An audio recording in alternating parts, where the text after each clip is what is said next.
La da da da dee. Hi, Patrick. Hey, Scott. Hey, you know what? Hey, I gotta stop saying hey. Hey, hey, hey. Well, did you ever hear when someone would say hey, they'd say, no, wait, what was it? Hey, it's for horses. Aren't you glad you're a cow? I've never heard the cow part, but hay is for horses, definitely. Okay, well, maybe that was the Jersey, snarkiness. We used to say, when someone would say hey, we'd say, hey, it's for horses. Aren't you glad you're a cow? Anyway, Patrick, it brings me great joy to introduce you. Maybe should wait. I mean, it's 8:01, but we won't wait. We Um, got things to do tonight, people, we places to got go. things to do. Well, they already know who this puss belongs to, Yep, they're on your channel. but we got a whole bunch of new folks here, and I would like to introduce them to my friend of 2 or 3 years now. No, pre-pandemic. That's been older longer than that. We've been doing sales for a couple of years, but no, You're we've known each kidding. other a while. I found you before I even started reselling. I found your channel because you were doing videos with all the people that I was following. I'm like, oh, who's this Scott guy? Yeah. And then I'm watching your videos, and this is where I get to fanboy a little bit. You're No. so smart, you know so much. That's how I learned stuff. And then I got a chance to meet you, and then I really realized what you were really like. No, just kidding. Yes. Had to build you up to kind of bring you back down. Right. Yeah, I know nothing but what I Google. No. Each day, I'm reminded of how much I don't know, and that just energizes me to learn more. Anyway, enough about me. Patrick, tell us who you are, where you are, what you are, because there's a whole bunch of new people here who want to know who you are. Well, fantastic. Yes, I'm Patrick. I'm the trusty huckster with Trusty Huckster Mercantile, and I have been reselling for about 6 or 7 years now. I was one of the first group that did the live sales right when the pandemic first hit. So a lot of people trained me up. I had just started my business and my channel like a year before that. So it was kind of like the perfect timing. I had tons of inventory when the pandemic hit, so I could actually do live sales. And then as the world came back to normal, I've drifted away a little bit. I'm not as active on my channel anymore, but I'm trying to fix that again because it's something that I enjoy, because I love the learning. I love the research. I love finding new things and learning new things. So I am based in Chicago. I'll be shipping from actually just outside Chicago. That's where I'll be shipping from.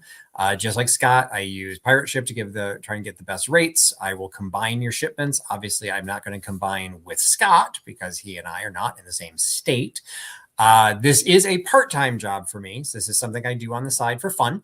So I am not as quick to do my invoicing as Scott is. So I will try and get mine out within the next couple of days, where he will probably get his much faster, but I will do my best. And I am very good at packing. I've learned some tricks from Scott as well. I used to ship just porcelain and glass, drifted into some ephemera. That's where the Unbreakable sale came from. And tonight we are drifting a little bit, and it is the Unbreakable Breakable sale, or the Breakable Unbreakable sale. I don't know what we decided to dub this, but I don't know. we're going to have both. You said it to break the rules. There we go. Breaking the rules on the Unbreakable sale, because I've got some glass tonight. I've got some porcelain tonight. I've got stuff that I'm excited by, that I love, and that's why I got into reselling. I'm a collector, maximalist. You can see some of my stuff behind me. Can't keep it all. So I try and get the best stuff. Very big into condition. I always like doing good quality stuff. And I always like trying to research it. And so everyone that buys learns a little bit something. That's my goal. And Scott is my hero. Hush, stop. That's very kind of you. No, but look, I knew that Patrick was very intelligent and that he had a thirst for learning. When we went to the Nemours mansion, that might have been that was early on in us kind of getting to know each other. You were traveling because you traveled for your work. And the Nemours mansion is in Delaware. It's one of the DuPont mansions, one of them, other than Winterthur, which a lot of people are familiar with. And you could have been a tour guide there, because you were going through and saying, oh, that's chinoiserie and that's cloisonné and that's and I was like, this is somebody I need to hang out with, because you know things I don't know, and I'm like a sponge. I just want to learn. Well, thank you, So kind sir. Mutual Admiration Society. there we go. Now let's say, hey, audience. There goes that hey again. Welcome, everyone. We're so glad that you're here tonight. And we're going to go ahead and do our live sale. We're going to jump back and forth. Patrick will go first, and he'll offer 2 items. Pardon me. Then we'll jump back to me for 2 items, and we'll go that way. Someone said they like the sweater. Thank you. I appreciate that. It doesn't have any holes in it. I would like to thank our moderator, Karen Williams, who is here. Karen is supercalifragilistic, and she will answer questions. She is as sharp as a tack. And if you'll allow her, if there's any types of logistic questions, she is the moderator here. And if we have any other moderators, they're also welcome to jump in and help out with questions. Now, I welcome new bidders. Jump right in. Win something tonight. The only thing I ask of you, if you're new, is within 30 minutes of your purchase, please email me right there. See that? And Pat, I can't see my hand. I can't do it. Am I doing it right? I don't know. Sometimes. Yeah. Please email me within 30 minutes if you're brand new, because I've got to get connected with you. That's all I ask you to do. And the information that both of us would need respectively would be your full name, your shipping address. Yeah. You've got to tell us if you have a PayPal account or not. Please don't forget to do that. If you don't do that, it kind of holds things up. If you do have a PayPal account, we need to know the email that you used when you created your PayPal account. And please, when you're cutting and pasting, be careful. I get a lot of, oh, my email is @.com. And I'm like, no, that's not this, so then we have to go back and forth. And I am like a bull in a China store. The day after the sale, I mean, I have moved on to the next thing. So but we'll work and we'll take you through it. So it's really not hard. Just send that information. What am I forgetting? Pirate ship, you pay the shipping. They probably know you ship outside of Philadelphia. Yeah. So yeah, and Karen clarified it as well. Winning bid does not include shipping. So again, we'll combine whatever you purchase from each of us and send you an invoice that adds your shipping. So we need to know where you live. So when you send that email, if we've never bought from us before, let us know where you live. A lot of people just give us the email and it's like, no, we got to calculate your address. You got to know if I'm shipping to California or if I'm going to ship to Ohio. Very different pricing. Yeah, it can be a big difference. Yeah. Something is slipping my mind, as it often does. Thank you, Karen. The highest bid is taken. So if you outbid yourself, we will charge you that high bid. And there's a reason for that. It's not because we're money hungry. It's not a mercenary thing. There's reasons for all of that. But what other technicalities are in there? If there are no bids, we go with hard stops because we like to keep it going. So if we hold up a mixing bowl, we're not going to talk about a mixing bowl for 20 minutes because you guys know what a mixing bowl is. And if there's no interest, we put it down and we move on. We want to bring you as many items as we can within about a 2-hour span. And so don't be shy if you see something you like, put your bid in there. But we do what's called a hard stop, just like at a regular auction. No interest. Okay, no problem. Put it down. Bam, we move on. And then we will bring things back at the end. So if there's anything that you're interested in, we'll bring it back at the end. Scott, we need some banded rings tumblers. Well, I'll tell you what, Miss Perry, I'm sorry. I'll think about it. I got the banded rings right here, but I'm afraid it's going to have my chapstick on it before the night is over. So, well, that's just going to increase the price. What are you telling them that? Well, people pay extra for that kind of thing.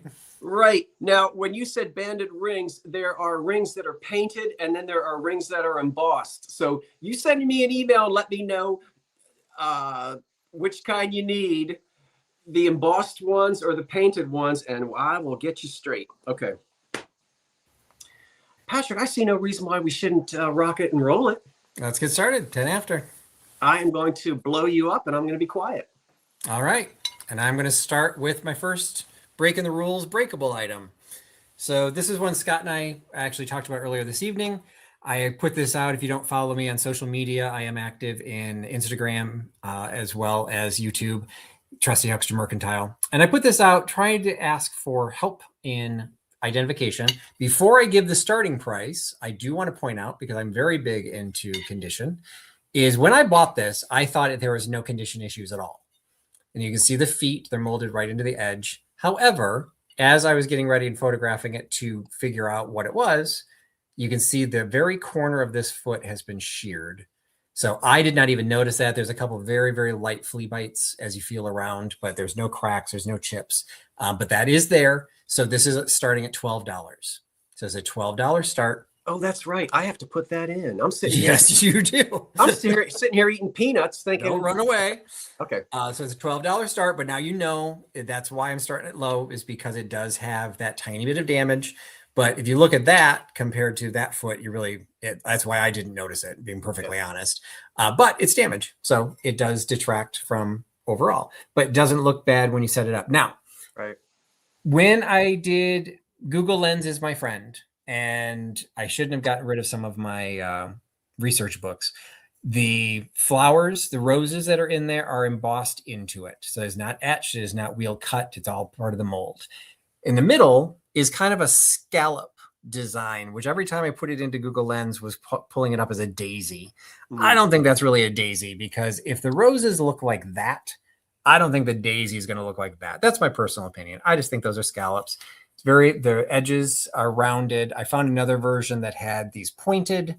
I didn't find this. Scott maybe thought it might have been US glass. It's not Jeanette, because I think Jeanette was the one that had the pointed ones. So that is what I've got available, or what I know on this one. It is 9.5 inches across. It is obviously a cake plate. You know it is a cake plate because it's completely flat on the side. So you can put your cake on there, slide in your serving knife, and pick it up without having to deal with a lip. If it's got a lip, it's some sort of a cookie tray or some sort of a sweets tray. Flat ones are cake trays, cake plates, and I'm not seeing any activity. So unless Scott sees something that I'm not, I am going to go ahead and... Well, Patrick, I know people want to know if it has uranium in it. So did you mention that? I know people want to know if it has uranium in it. I don't know if you mentioned that. I did. I'm sorry, I did not. I okay. gave the assumption. Yes, I lost my black light, but yes, I would say this is a uranium glass piece. Hopefully, it is coming through on the screen. And Diana popped in right before I was trying to close it off. So thank you. Thank you, Karen.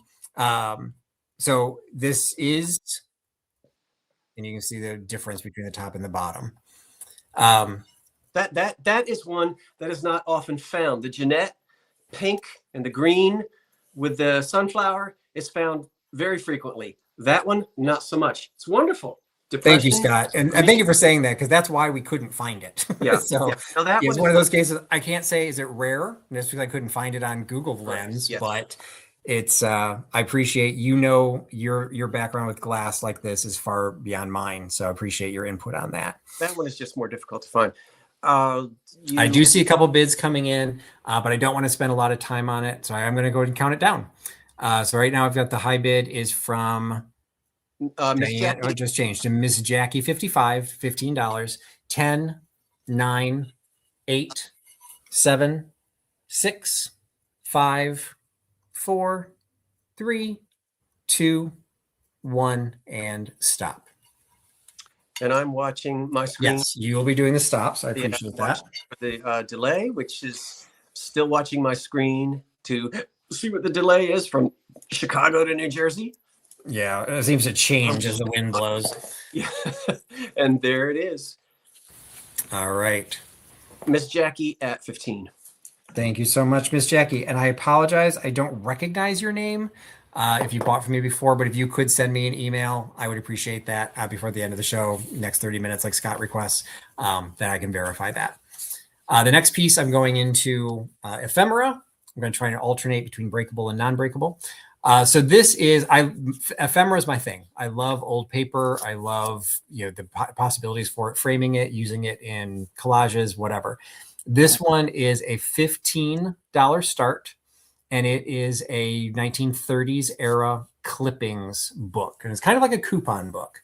So it's got the roses. It's a paperboard item. When you open it up, you can see it's got the little folders in it, the little envelopes in it, like you would have if you were a modern day coupon book. But the person who had this one didn't use it for coupons; she used it for her clippings. And what, nail clippings? Yes, and she labeled them all. She was very thoughtful. So we've got inspirational poems, and this is filled. So there's all these clippings are in here. So if you are a scrapbooker, if you do collages, if you do anything like that, you've got some fun stuff in here. So you've got inspirational poems, you've got quotations and proverbs, you've got friendship poems. That one's pretty full. Poems, and I think it says ethereal. I'm not 100% sure what that handwriting is, but that one's empty. Special days and poems. And the last one says HHW. I have no idea what that stands for.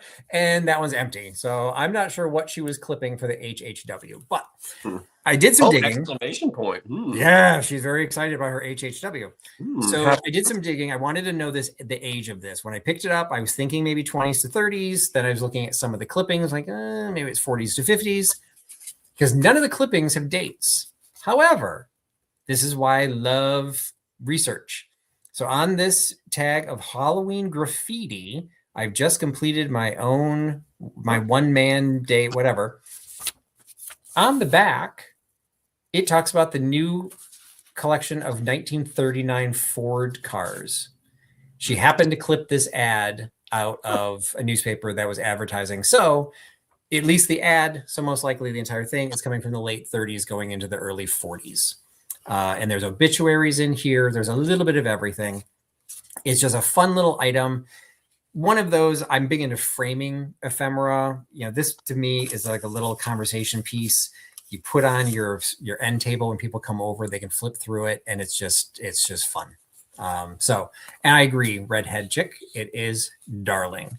So, and you get all that fun stuff that's filled in it. I do see a bid, so I'm going to go ahead and start counting this one down.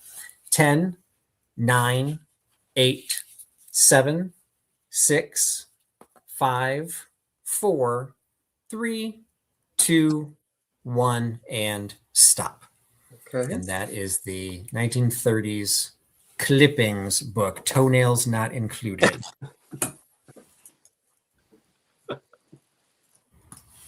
We've talked about glasses with lipstick, ephemera with toenails. Oh my word.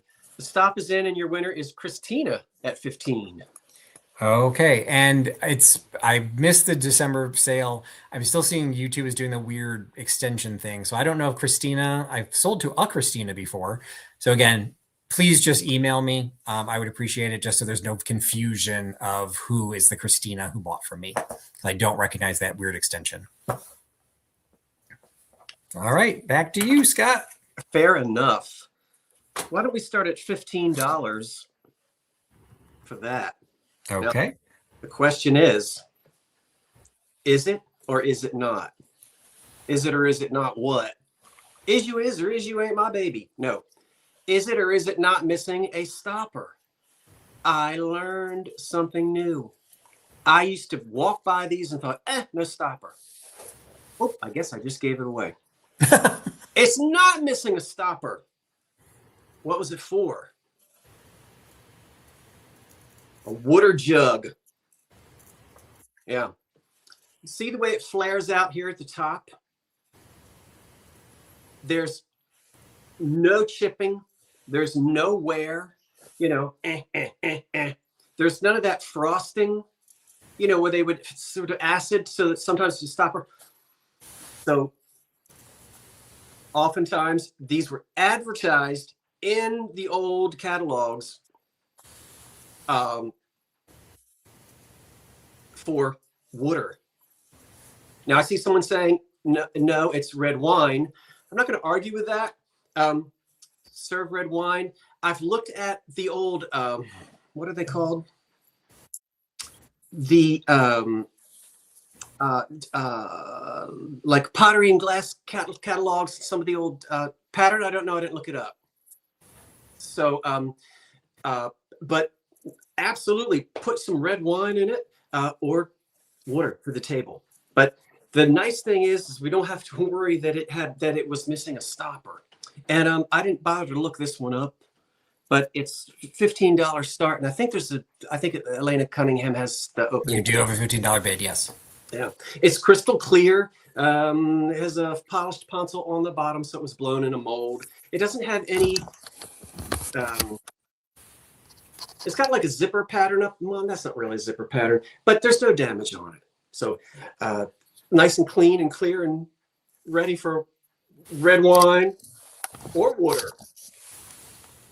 Water. I can't say water. You know, I'm South Jersey. It just comes out as water. I can't get that out of my vocabulary, Patrick. But we'll go ahead. That's okay. My husband's, as you know, my husband's from South Jersey as well, and every once in a while it sneaks out. Oh, okay. I didn't know. He said he's fought his whole life to try and break it, but every once in a while I hear it. Every once in a while he comes out with water. Yeah. Yep. And I say, wait, I didn't know Scott was here. Well, we'll count it down.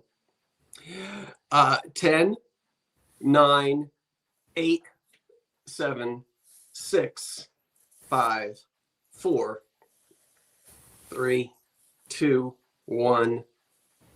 That's it. And I'll put this down on the floor like I normally do because I have a long, skinny, narrow table. And the last name, Waters, John Waters. Somebody asked, what about the last name? I can't say it any other way. I've tried. And the jug, a carafe, is going to go to Ellie. You put sweet tea in it. Ellie Hill, 1947 at 20. Thanks, Ellie. 1947. Okay. How about, and you might think, you ought to be waiting for Halloween for those. Well, I've got so much autumn glass, and it's only January. Let's do 3 pieces of Carnival glass, and we'll start at $20. All 3 of them, one price, for 3 pieces of marigold Carnival glass. There's no damage on any of them. I did not look up the patterns on any of them. You can have some fun doing that. I really just did not take the time to do it. I hope that's okay. It is antique. None of this is 1960s. It's all what's called first generation Carnival. So there's a nappy, a bowl with flowers in it,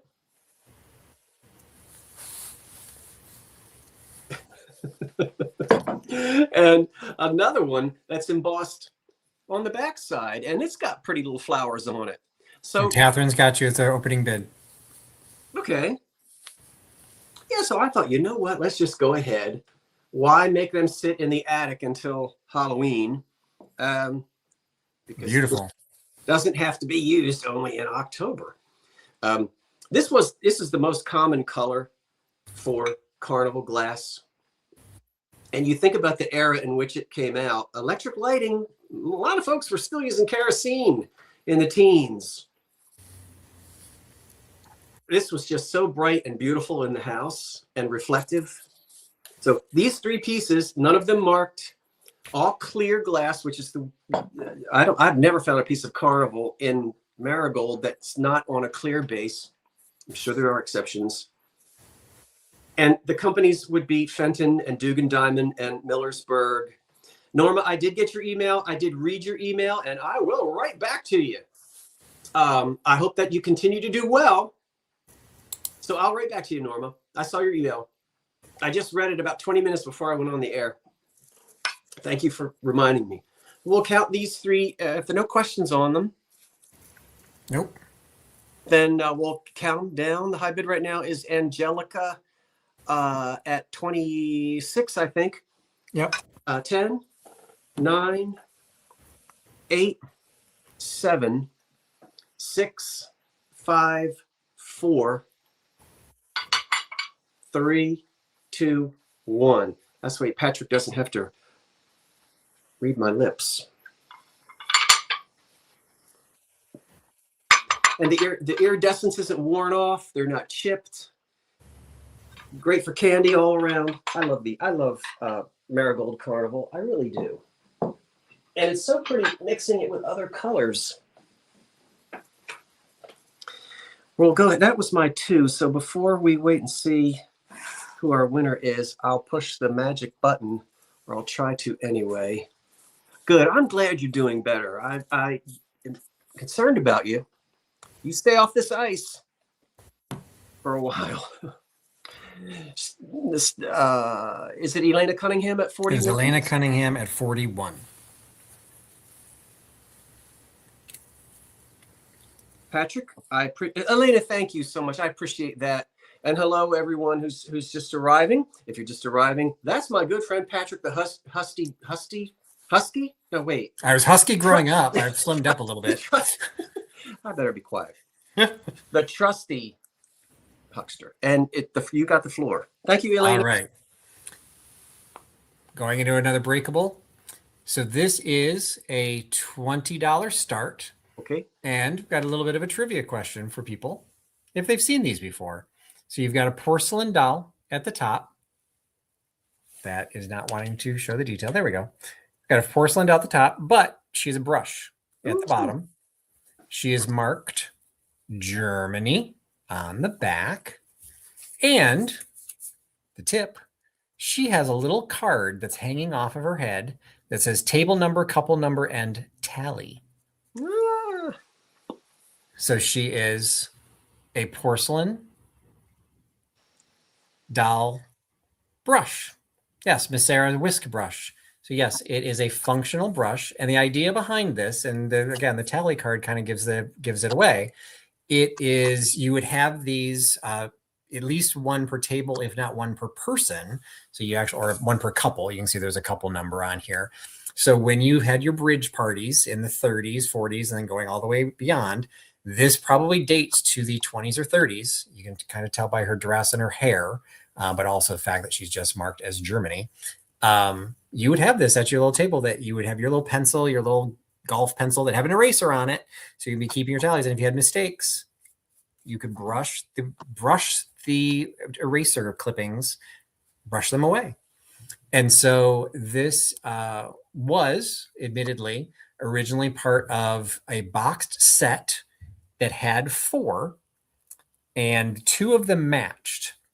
So I sold 2 of them years ago, and I've had this one that I didn't find again until after I moved. So I found a lot of things when I moved. Wow. The 4th one had been broken, damaged. So I'm assuming the 4th one was also purple. Because the other 2 were the same color. I'm not 100% sure on that, or if there were 4 separate colors and maybe I had a marriage. I'm not sure. She's just the only one that's left. She's in perfect condition. There's no rough spots to her. Her eyes are beautifully done. Her makeup is beautifully done. She is just a wonderful, wonderful piece. And I can see there are some bids on her. So I'm going to go ahead and count this one down. I think 10. No, Sorry. Was there a question? I was just going to re-announce your high bid before you count it down, but I don't want to interrupt you, Patrick. Go right ahead. No, we're good.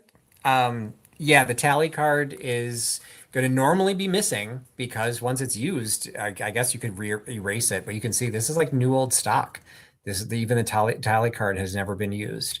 So 10, 9, 8, 7, 6, 5, 4, 3, 2, 1, and stop. There's just something about the colors on German porcelain, and you get the hang of it. It's not the same as the Polish or the Czechoslovakian. Nope, it's I fell in love with these when I found them. I probably overpaid for them, to be perfectly honest, because it wasn't a full set. But it was just like, these need to be protected, and I'm a big believer in that. I need to put these into the homes so somebody will take care of them. Yeah. Okay, the stop is in, and Lucas is 27. high bidder at 27. All right. Again, Lucas, if you can send me an email, just always be on the safe side. All right. And I didn't intend to do this, but I've got 2 in a row that are going to become part of our trivia questions tonight. So this is an $18 start. Okay. What do we think this is? As it goes up, Oh. it's clearly looks like a pair of scissors. Did you say start at 14? 18. I'm sorry. I will change that. Let me delete that.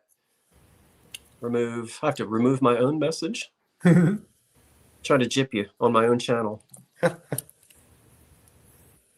And so it is a pair of it looks like a pair of operational scissors, but at the end of it is a bird of paradise that splits in half. So we've got a couple guesses for sugar tongs.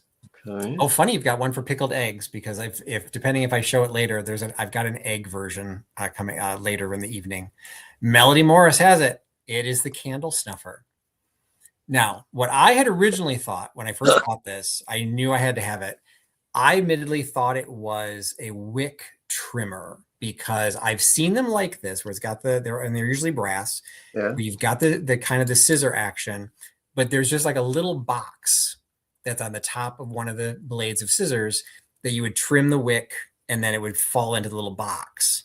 So I don't know if a candle snuffer and a wick trimmer are technically the same thing, because I guess if you were to snuff out the candle, the wick would probably fall into here too. So it might be getting pedantic about, what the actual wording is. Yeah.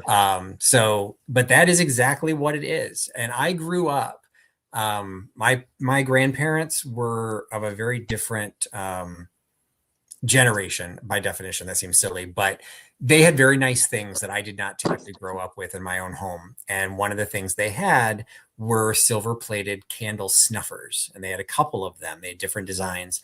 I loved putting out candles. I'd never seen one like this. I didn't see this until I was well into my adulthood, and I was enamored. And then I saw this. Now, I can't be a hoarder. I can't keep everything. I have enough stuff behind me. So I buy this and I bring it on to somebody else, because I hope you'll give it a good home.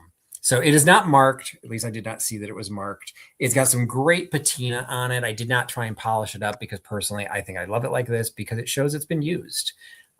Inside, it's got a little smoky marks in it. Like it was literally used to snuff out candles.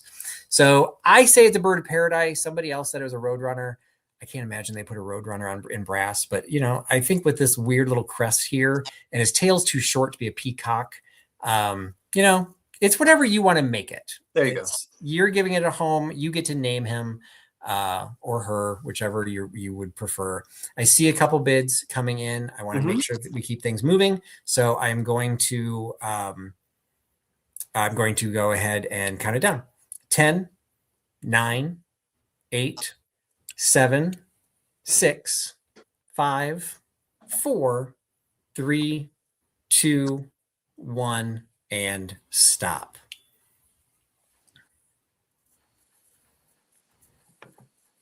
And you too can be fancy schmancy and put out your candles with a Birds of Paradise candle snuffer. Your winner is Lynn. I don't know which Lynn that is, but it's that's where it gets bad. So Lynn, if you could just, thank you so much. If you could just make sure you send me, because I know I have a couple of different Lynn's, so I'm not sure which one you are with that extension 0528. Yeah. It's DeFample. Okay, thanks. Oh, okay. So we know that, Lynn. We know that one. We know. All right. That. Thank you for clarifying that. All right, and back to you, Scott. I started to ask if it was Paul Lind, but there's a D on the end of his name. Showing your age, sir. I'm showing my age. Yeah. Center square. Okay, good grief. We're doing well tonight. This is fun. Hey, everybody, we got 362 people. Let's see if we can hit that 400. And I really am glad you're joining me tonight. and that maybe I'm introducing Patrick to some of you today for the first time. We'll give Patrick a little more opportunity during the 9 o'clock 5-minute intermission break to tell us a little bit about himself so that you get to know him, and maybe some of you can jump over and check out his channel and some of the things that he's doing. Okie doke. Now looky here. Oh, wait a minute. Starting at $18. I don't know how do you start it out so low? All right.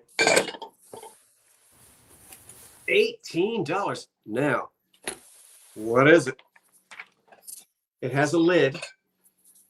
It's got its underpants, which are connected, as are mine.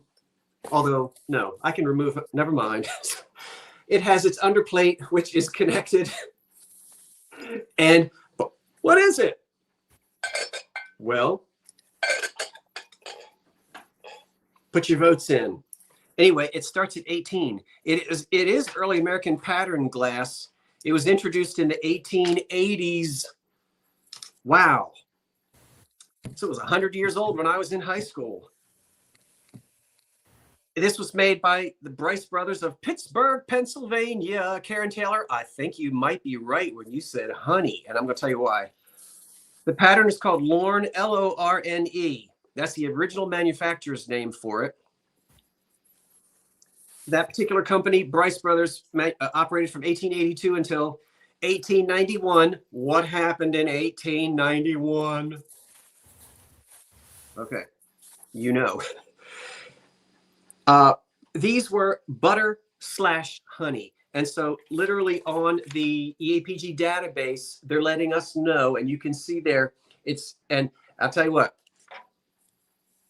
can you trust the EAPG database? You bet. Rarely do you find a mistake there. So you'll get this showing you the pictures of it and simply listed down there at the bottom as butter, cheese, and honey dishes. These, and there are different measurements of them. So it's in excellent condition. It does not have flea bites. I can't believe it. There might be a roughness here and there. You do get used to some mold lines. We're talking about glass that was pressed in the 1880s, and it's been sitting around since then with its lid. My word. This just gets me going, you know. I don't know about you. Does it get you going? So if there aren't any questions, bid in the chat. What? I guess there's, okay. Karen Taylor has the high bid of 40. Oh, Karen is helping someone to learn how to bid. Okay, that's great, great, great. I appreciate that. Yeah, I got sucked into the U.S. Glass Combine in 1891. So you'll get that with it. So you have the history, not the provenance, because we don't know who owned it, but you know when it was made, and I guess it's kind of the provenance, right? A little bit. We'll count it down. The high bid is 40. And here we go. To me, it's not enough to just own it. I want to know what I own. I like that it's pretty, but I like to know why it's pretty or what it is. So yeah, I don't know if it's provenance, but definitely knowing that history is great. It helps, yeah. I love it when I can include that in with the thing. Absolutely. If someone wants to give it as a gift, yeah. You know, they can cut off the edges with pinking shears, copied on better paper than what I have.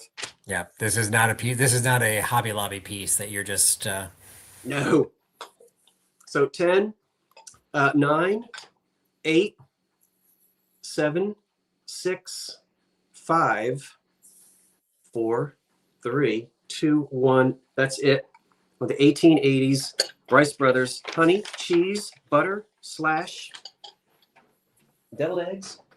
And I learned something. I'm watching for the countdown, but I've never heard of a honey dish, and that's much larger than I would have thought a honey dish would be. That's a lot of honey.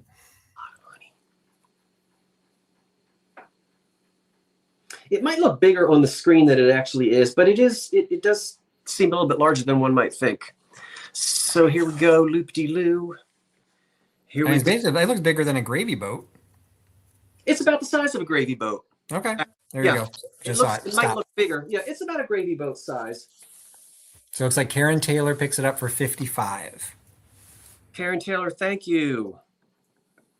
Karen Taylor gets it at 55. Oh, that makes sense. It's for the, oh, well, I can see putting the honeycomb in there. That would be why it would be so big. But then how do you get it back out without getting your fingers all messed up? You get your fingers all messed up. No, there was some little, wait. And I'm sure there's a Victorian tool. Yeah. They have one for everything. You know how much I love these boxes. Now, this was before I give you the price, this does have a souvenir mark on the top, and it is souvenir of, you can barely see it, Shenandoah Caverns, Virginia. Okay. But you know how much I love a 1930s, 40s little, and this is a little one. It's got 4 feet. It's all there with metal straps on the top, and it starts at $16.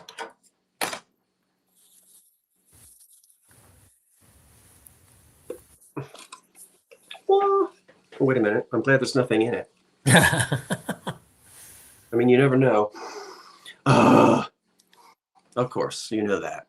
So I love the metal straps on the top. Look at that old alligatored finish.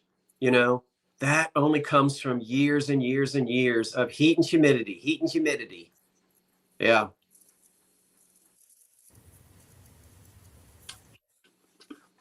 It is unbranded. Sometimes they're marked and sometimes they aren't. And a lot of us know how these were acquired. Look at that shellac. I love that. Wouldn't do a thing to it, these little boxes. Christina, I knew you was going to jump in there and put in a bid. Christina loves these boxes. How do you decorate with them? Do you stack them? When I lived in my loft in Philly, I had a neighbor next door. He probably had 50 of these. And he had them out on a table, and then they would be graduated. You know, is that what you say? So he'd stack them. They were all different. And you just walked in, and instead of just one dumb box, all of a sudden a grouping of them is this, you know, art. It's this wonderful collection. Christina, I knew. And look how little this is. I love it.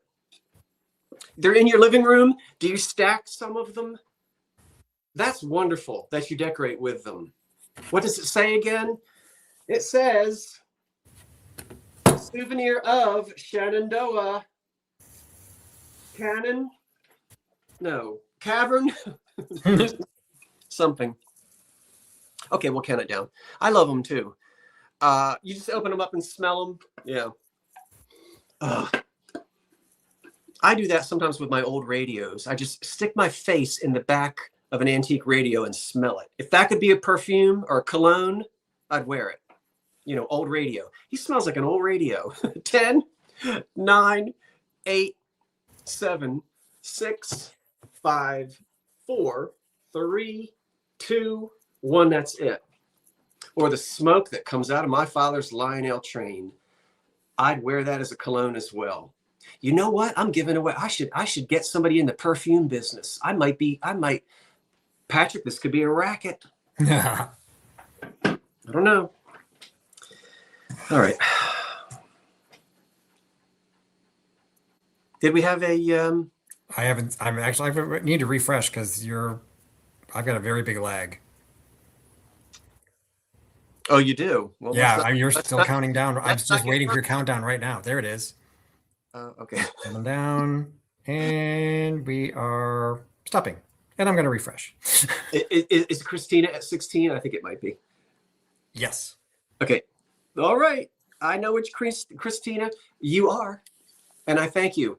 And we got 398 people. Patrick, are you going to get up and spin around when we hit 400? I'll do whatever you tell me to, sir. Oh, you watch out. Okay, you have the floor. And what's in your banded tumbler?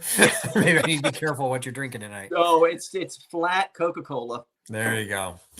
Mine's not flat, but I've got my Diet Dr. Pepper. So mine's flat. We're just hooking up tonight. All right, I've got a $10 start. Oh, let me get back to work. We're up to 402. I love it. We'll do it to partial spin because I'm on a chair right now. Okay. So we're going to start out $10 start. We're going to start by showing you the boxes. Sebastian miniatures. Oh, am I supposed to dance? Okay. I'm not sure I'm going to spin around because if I do, we're going to knock over all the stuff that's around me. But you got a little groove there. What I have are Tom Sawyer and Huckleberry Finn in their original boxes. We've got Sebastian Miniatures, America's foremost miniatures. And you've got, I can do this. I'm going to adjust my light a little bit too bright. You got Tom Sawyer. It even says there right in the bottom. So if you got no question, you got a little cat hanging out over the fence. And I love these because they are forefront and back. You've got the cat that you can see there too. And on the back, you got the copyright. Had it before, and I don't remember, 1940 something, 45, I believe, or 46. So from the 40s, you've got this, the Tom Sawyer. And on the other one, you've got Huckleberry Finn. And Huck Finn still has his fishing pole. Wow.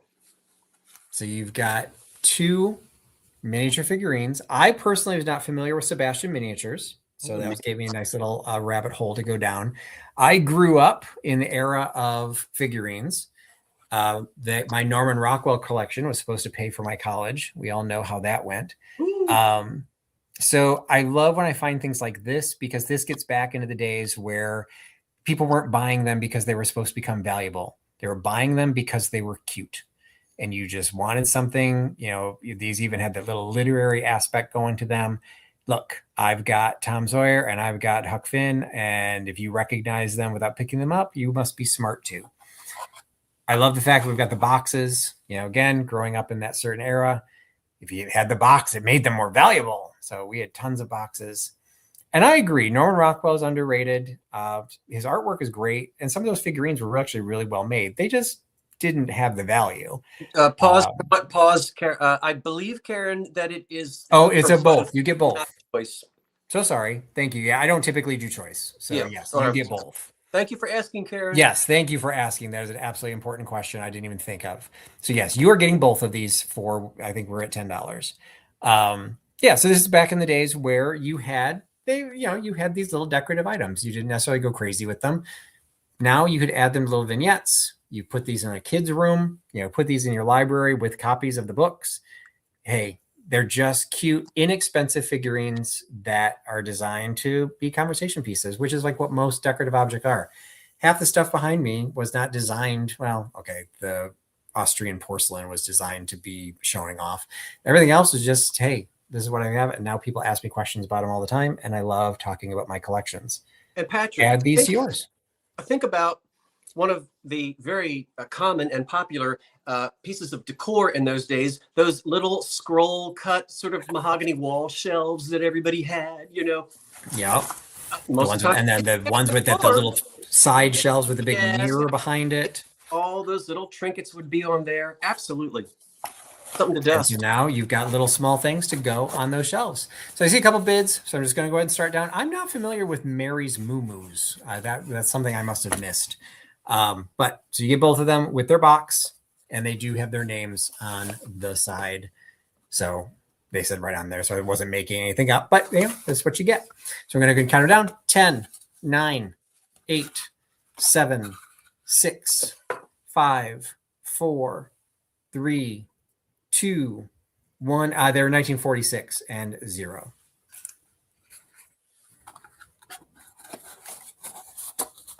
So that is my Sebastian miniatures. Norma, probably not. I am selling if you followed my old channel, I had tons of Austrian porcelain. I just love it. I actually am selling most of that. It's actually sitting in a box to go to an auction house now. I do have one piece I'm going to try and sell here just to see how it goes.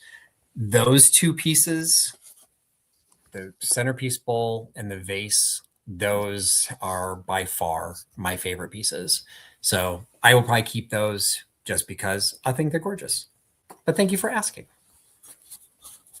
All right. So it looks like the miniatures went to Back in the Day Back in Finds. the Day Finds. Mm-hmm. 416. Excellent. All right, so those were my breakables. Now hop to the unbreakables. And this is a $10 start.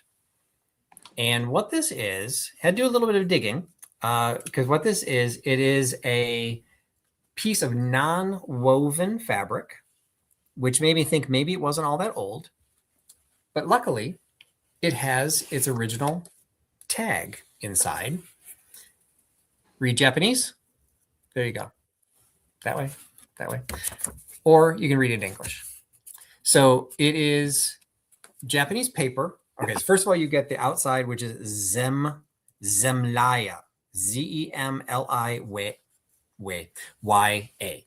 So that's right from the cards. That's the only reason I know this. And it talks about the Japanese paper. So I'll show you the back. Isn't that pretty? There's the front. The Japanese paper, you actually, this is new old stock. You get this sealed set of handmade Japanese paper is in here. It's almost like tissue paper. But what this is a wallet. Now, it's kind of the size, maybe a little bit bigger than a checkbook cover. You could put your checks here if you still have checks, but it doesn't have a slot in the top. So it's really just a wallet that flips over. But you do have two slots here, front and back, and you see this little red piece. That's what's separating the two. And you get the little card that explains it. It says that the Japanese paper is called wagami, W-A-G-A-M-I, not a phrase I was familiar with. And the grace of the famous dyeing process is Kyoto Yuzinzome. That's how it's been, that's the painting, that the paint is sublimated into this non-woven fabric. And it's to make new paper products called Zemlya. So I did a little bit of digging, and this appears to be like a 70s-ish era. It's in absolutely pristine condition. It was in a sealed bag when I bought it. The little slip that's still in there, the paper's not been used. It is gift-giving condition. Or use it for yourself, or prop it up next to your Asian collectibles. You know, it is just a cool piece. You can put coupons in there. Suddenly I'm the knight of the coupon box or coupon holders. You can put coupons in here. It is a functional wallet. You know, you could use it for money. It would be the size that would hold real money. It is just a really cool piece. I'd never seen this before. When I went online, again, it's a nice little rabbit hole. There's all kinds of designs that were done. So I can't imagine this was hand painted, but I will say there were lots of different designs. So maybe it was. I'm not 100% sure on the process, but I didn't find another one that looked like this. So anyway, I do see some bids. So I'm going to go ahead and count it down. 10, 9, 8, 7, 6, 5, 4, 3, 2, 1, and stop. Okay.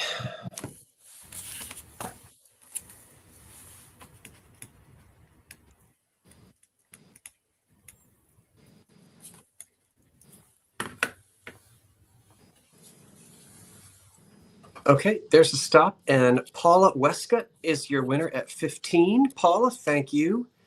Thank you so much, Paula. I did answer your mail, Paula. Everything was great. Yep, payment set. Yep, everything's in the mail. And if you can email me as well, because I apologize, I don't recognize your name. I apologize if I'm supposed to, but email me too. I appreciate it. Oh, I'm pushing all the wrong things. Okay, there we go. Well, it's 5 of 9. We'll keep rolling. We keep flirting around the $400 spot tonight.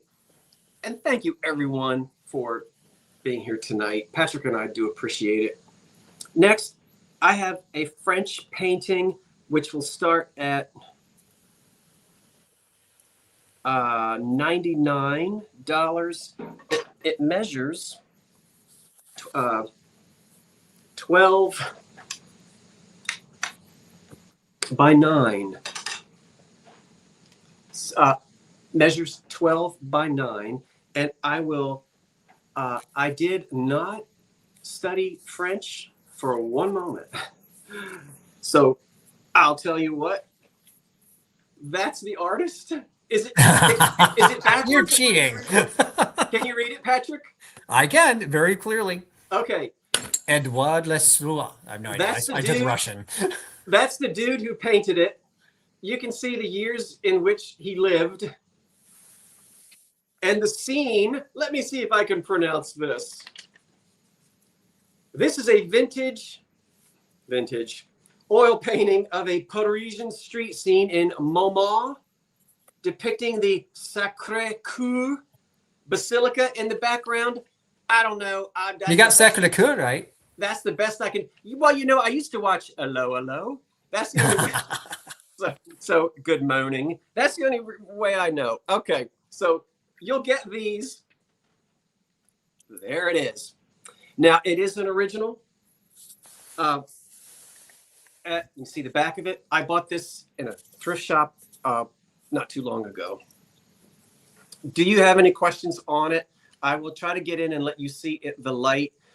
It is signed here by the artist. I was able to see that he did paint this scene more than once, not unusual. He would capture different light, different times of day, with different folks on the street. And I saw some other examples of him having painted this exact same scene, 2 or 3. And I saw some auction results for what they typically sell for. The only spot on it is this little, and I keep saying crack-a-lure, and I learned that word off of Antiques Roadshow. So I think that's what that right there, you see that? Are you familiar with that term? I know you are. Absolutely. Okay, so is that and what you're using it properly? Okay, right here is a little bit of crack-a-lure. Crack-a-lure. That sounds like a lovely cereal. I don't know. Snap, crack-a-lure. Snap, crack-a-lure. There you go.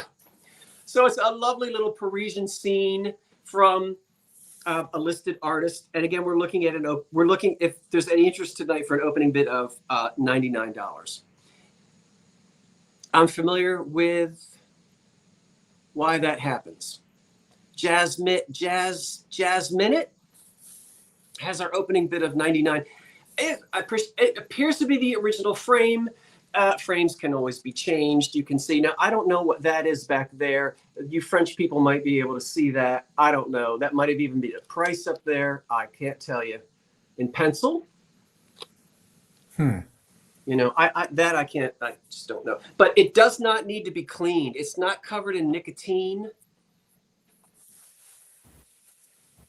Yeah, it's that white. It looks actually very white. It does. It looks very clean. Yeah. When Karen was looking at it, she was attracted to this beautiful color in the center and how it's a little moodier to the right or left. Uh-huh.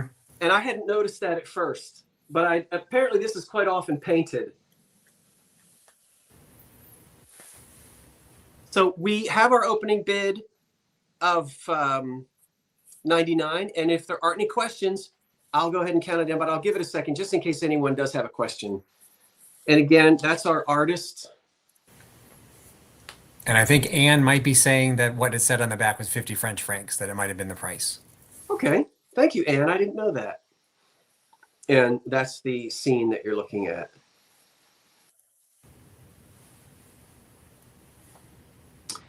Count it down. 10, 9, 8, 7, 6, 5, 4, 3, 2, 1. That's it.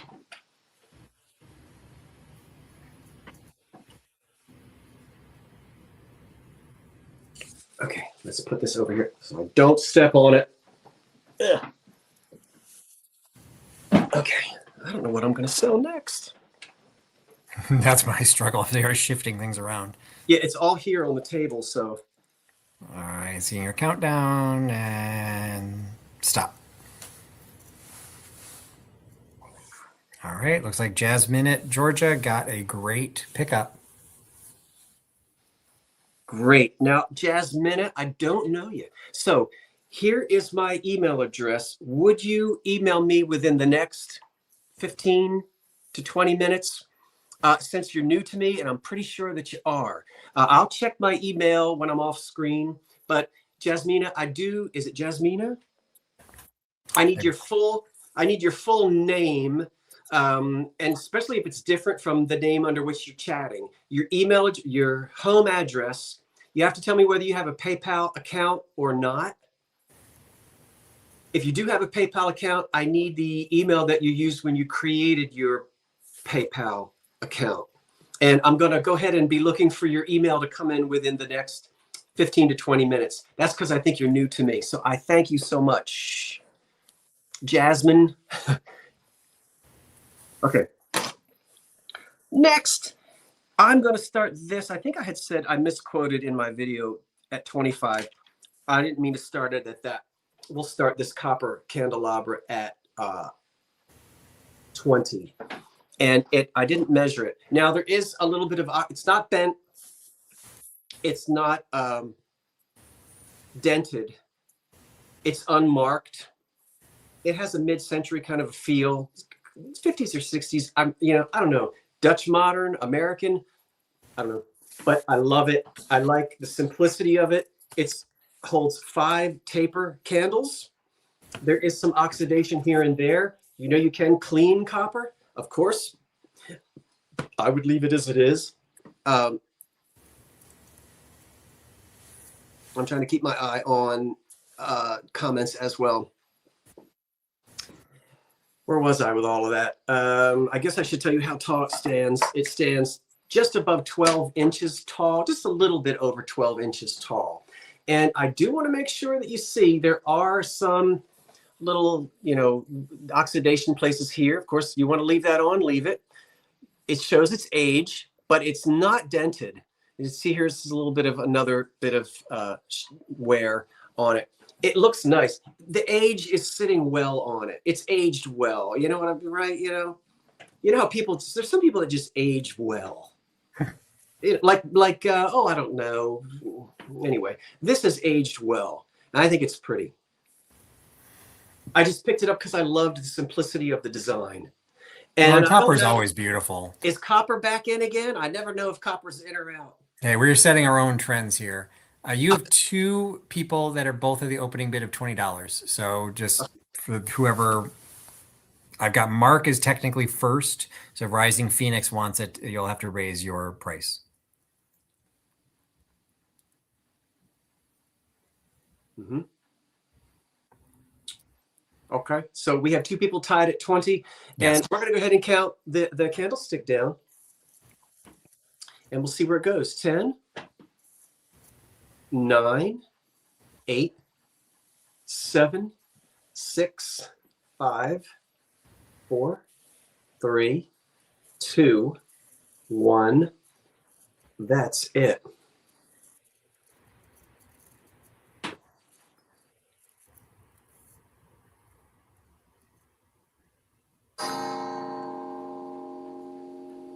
Five candles.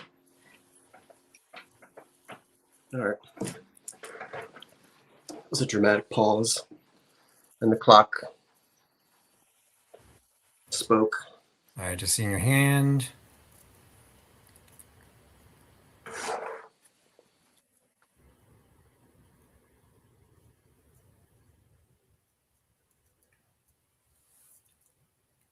Okay, the stop is in, and we're going to have to go with our highest bid, which was I'm refreshing. Would it be Mark Cothran at 40? Looks like it'll be 40. And yes, I just refreshed since Mark was first. Mark Cothran. I got you. And Mark, thank you. I wrote to you and you wrote back to me, and we're going to get that. So Mark, we got it. Okay, Mark. I appreciate that. That was my 2. Okay. Mark at 40. Thank you. I appreciate it. It's now 9:05. So Patrick, you have the screen, and we'll let you take over. Okay. You did a little mid-century modern-ish. I will do a little mid-century modern-ish. And this is an $8 start. And again, you get both. So this is not choice. You do get both. And what you get are 2 pieces that I'm sure did not originally begin their lives together. I'm not sure of that, but they definitely complement each other. You get a little bud vase, and you get this little donkey or horse. Not sure how you tell the difference between a donkey and a horse. Just be very clear on the donkey. You can actually see at the very, very top, there's a little tiny white spot. He's got white spots all over the place. So when I first got him, I did not feel this one or see this one. But when you feel it, it does feel a little bit rougher. So, okay, Miss Sarah's voting for it's a pony. I thought it was a donkey, but and I was just doing that, or maybe it's a Clydesdale because I feel like those hooves are overly hairy. But you've got no mark on it. I initially, when I first thought, I sort of picked up like, oh, it's gonna be redware. No, not redware either. Probably 40s into 50s. Size, please. I have my tape measure right here. He is 2 3/4 inches tall. And let's see what's his widest spot. No offense, little buddy. Like 2 1/8 long, from his nose to the tip of his tail. And he's very narrow. He's a very skinny puppy, or very, very skinny pony. And then you also have a bud vase, also unmarked. Well, it technically has a 14. I don't know what that is. The bud vase is 4 1/4 inches tall. So these are both very diminutive. So we're again in that world of, you've got the little tiny shelves that you need tiny things to decorate. You've got this little 4 1/4 inch open leaf bud vase. It is glazed with a gloss glaze on the inside. So technically it would hold water. So it could be a functional vase, but it just looks pretty all by itself. And I think they're a little proportionally out of scale. This would be a very, very tall leaf if he's in proportion to the pony. So, we've got the miniature Shetland pony and we've got a palm tree trying to grow. I don't know. But they've got the same color. I don't know if it's coming across. It looks pretty accurate on my screen. Kind of not really a burgundy. It's more of a mauve-ish, burgundy-ish. Not a true red, not a pink, but in that kind of mauve burgundy family. Patrick, that color screams 1948. That's such a late 40s into early 50s color. I thought it was 50s. So yeah, that makes it about right. Absolutely. But you see a lot of that in interior design in the after the war with green, with dark green. Oh, that was big. I mean, I've seen it in the TV lamps, things like that. That's the kind of pottery that this is also. Yep. It's just not marked. So they were small. There wouldn't be a lot of places. There might've been a sticker on them at one point. Yeah. But just very cute pieces. These are not home. I grew up in a ceramics household. This is not homegrown ceramics. These were production pieces. Oh, absolutely. Yeah. So I see a couple of quotes. I'm going to go and count them down. Yeah. 10, 9, 8, 7, 6, 5, 4, 3, 2, 1, and 0. And it's funny, I picked them up from a Facebook marketplace, so I saw them online first. And what I primarily wanted was a Chinese bull that I actually was keeping. I thought the bull was this big, and I thought the horse was this big. I picked them up. The bull was like this big, and the horse was this big. So it's like, get something in there for scale. Put the Coke can next to it or something, so you get an idea of how big these things are. So let's see. Looks like Robin. Wait, just lost it. Mm-hmm. Robin Pepin? Yes, indeed. All right. Thank you, Robin. I don't think you bought from me before, or if you have, it's been a while, so just go ahead and send me an email. I would appreciate it. And Justine, I did. Yes, thank you so much. The winner of the French painting, I do know you. And Justine, I appreciate that. Justine did write to me and she said, you know me, but YouTube changed her name. Yeah, YouTube is changing a lot of people's names. Yeah. I don't know. Keeping everybody on their toes. Justine, thank you so much. I got you. All right. And the next one is a $28 start. Okey-doke. And I picked up a big collection of soapstone. And these were in that collection. I was at an auction. These do not appear to be soapstone. They are fairly heavy. But upon closer examination, I do think they may be resin. But they are fairly hefty pieces of resin. They are not Netskis because the only thing that's open is the bottom. They are simply the See No Evil. No, let's see. No, this one is Speak No Evil, See No Evil, and Hear No Evil. The theme is very popular, and it's actually surprisingly popular to even do them in monkeys. I was unaware of that. I will say, obviously being a little biased because I'm selling these are some of the best ones that I found. The way they look. One, you can see, and the reason I don't think these are bone, it's too smooth. There's no striations. There's nothing in the back of his coat, but you can see the coat is a different texture than the actual monkey. The eyes are really nicely done. My atheist husband is a scholar on Hindu gods. And as he's teaching me things, the one thing he always teaches is you always tell figurines by their eyes. And he said, in anything that's religious or anything that's significant, the eyes are the last thing to be put in. And so they should always be centered. They should be looking right at you. And he is. Even in simple pieces, if they're poorly done, the eyes will give it away. Okay, he doesn't have eyes, so you can't really use him. But there's even just detail. You can see how detailed his feet are. You can see the fur is done in there. And cute eyes on this one as well. So I thought these were a fun piece. Again, it was part of a soapstone collection, but I don't think these are soapstone. We got one other piece that I'm still trying to identify what it is. It's bigger and it's like a dark red. And somebody said that that's soapstone, and it's heavy enough to be soapstone, but I don't know. And I don't think these are soapstone either. Just the coloration wouldn't make sense if they were soapstone. So I do think they might just be resin, but they're still high quality pieces. So I think I saw a quote or a bid come in. So I will go ahead and count them down. 10, 9, 8, 7, 6, 5, 4, 3, 2, 1, and 0.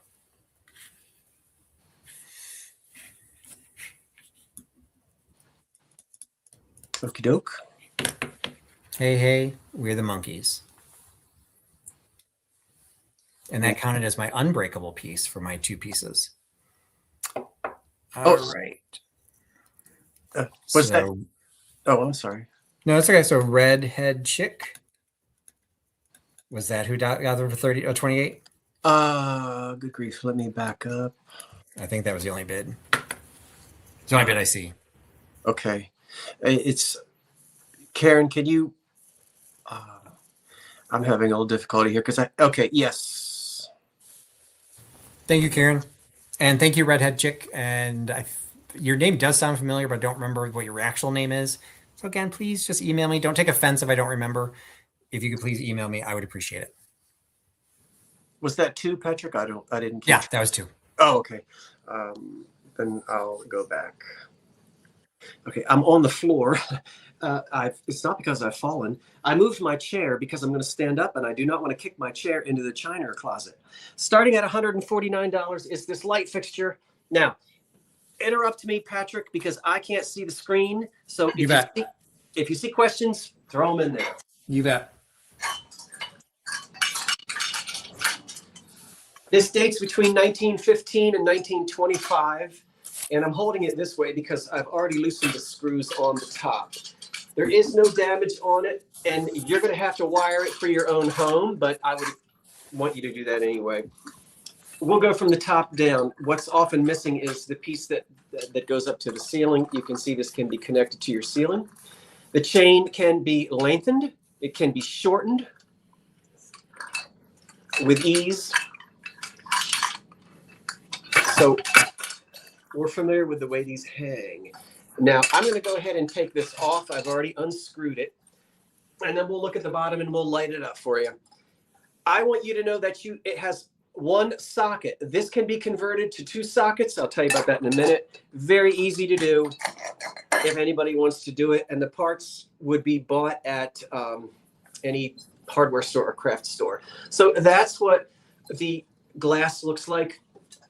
This is beautiful white. You want to call it milk glass, opal glass? There it is. Really pretty. And this is glass as well. My favorite. I'm sorry if you said it. How does the clear glass attach to the milk glass? I didn't say that yet. Sorry. Okay, no, thanks for asking. Because when I ship it, I will take it apart. Okay. Oh, there it is. Okay. There is a screw. Simple. Unscrew it. This brass band comes off. This glass here can be removed. So you can remove this from this. And obviously, the socket can be removed from the top. It also has its metal tassel. That is such a 1920s indication. See? And so that you know what it looks like when it's lit, I'm going to take this and turn it on and stick it in there. And you can see with me cradling it just how pretty that is. Am I in the picture? I can't see. You can see it. Okay, so you can see how pretty this is when it's lit. This would be absolutely beautiful in a hallway, a foyer, or, you know, any really place that you'd like it to be. But that's what it looks like lit up. I'm going to pull this light bulb out and put this back on the floor.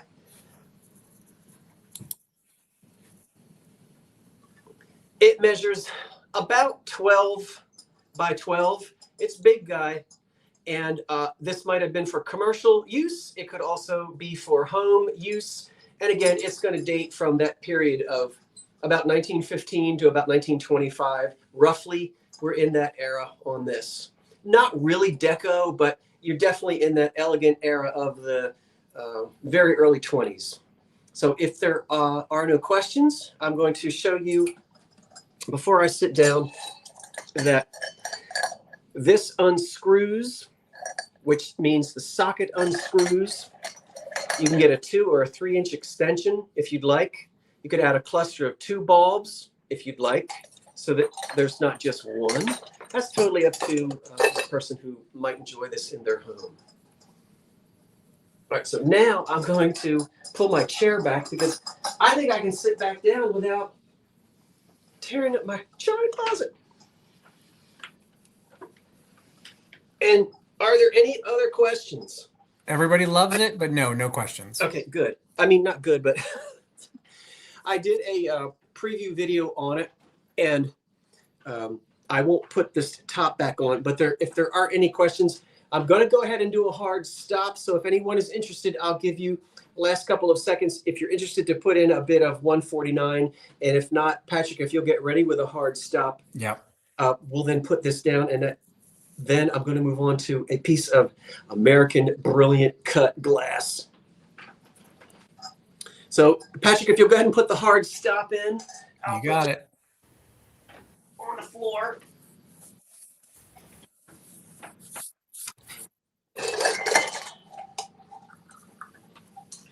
Don't want to lose those thumb screws. I've done that before and then accidentally stepped on them.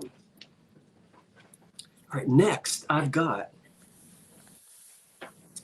an empty Wawa iced tea container. No. I've got a ferner. That, what? Is American Brilliant cut ferner. And this will start out at, what will this starts at 25.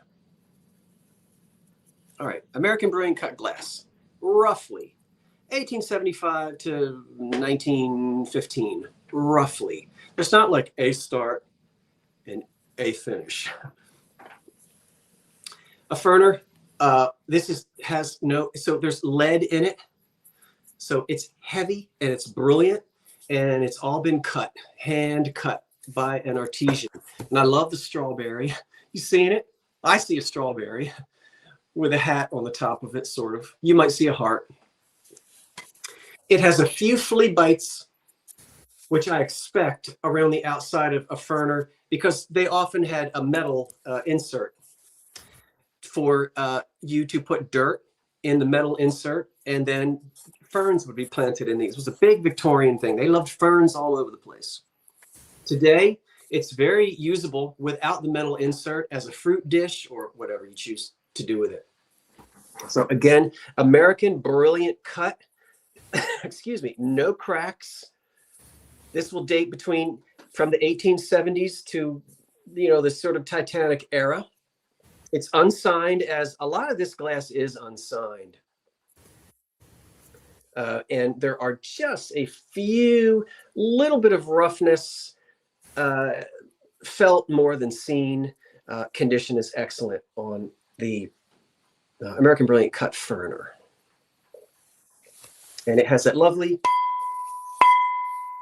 that we all love so much, or I love so much.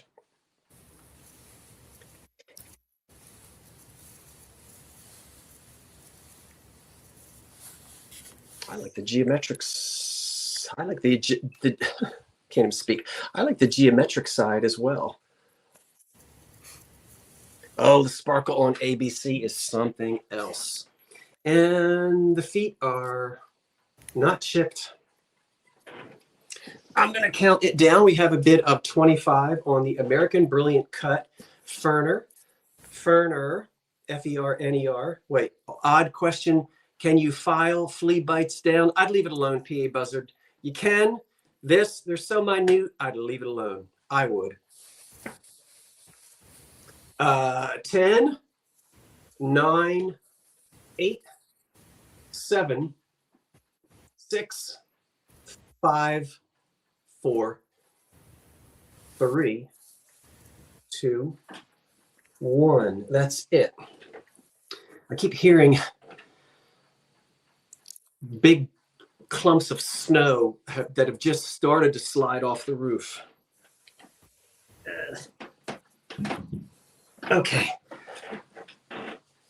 I know I love the strawberries on there as well.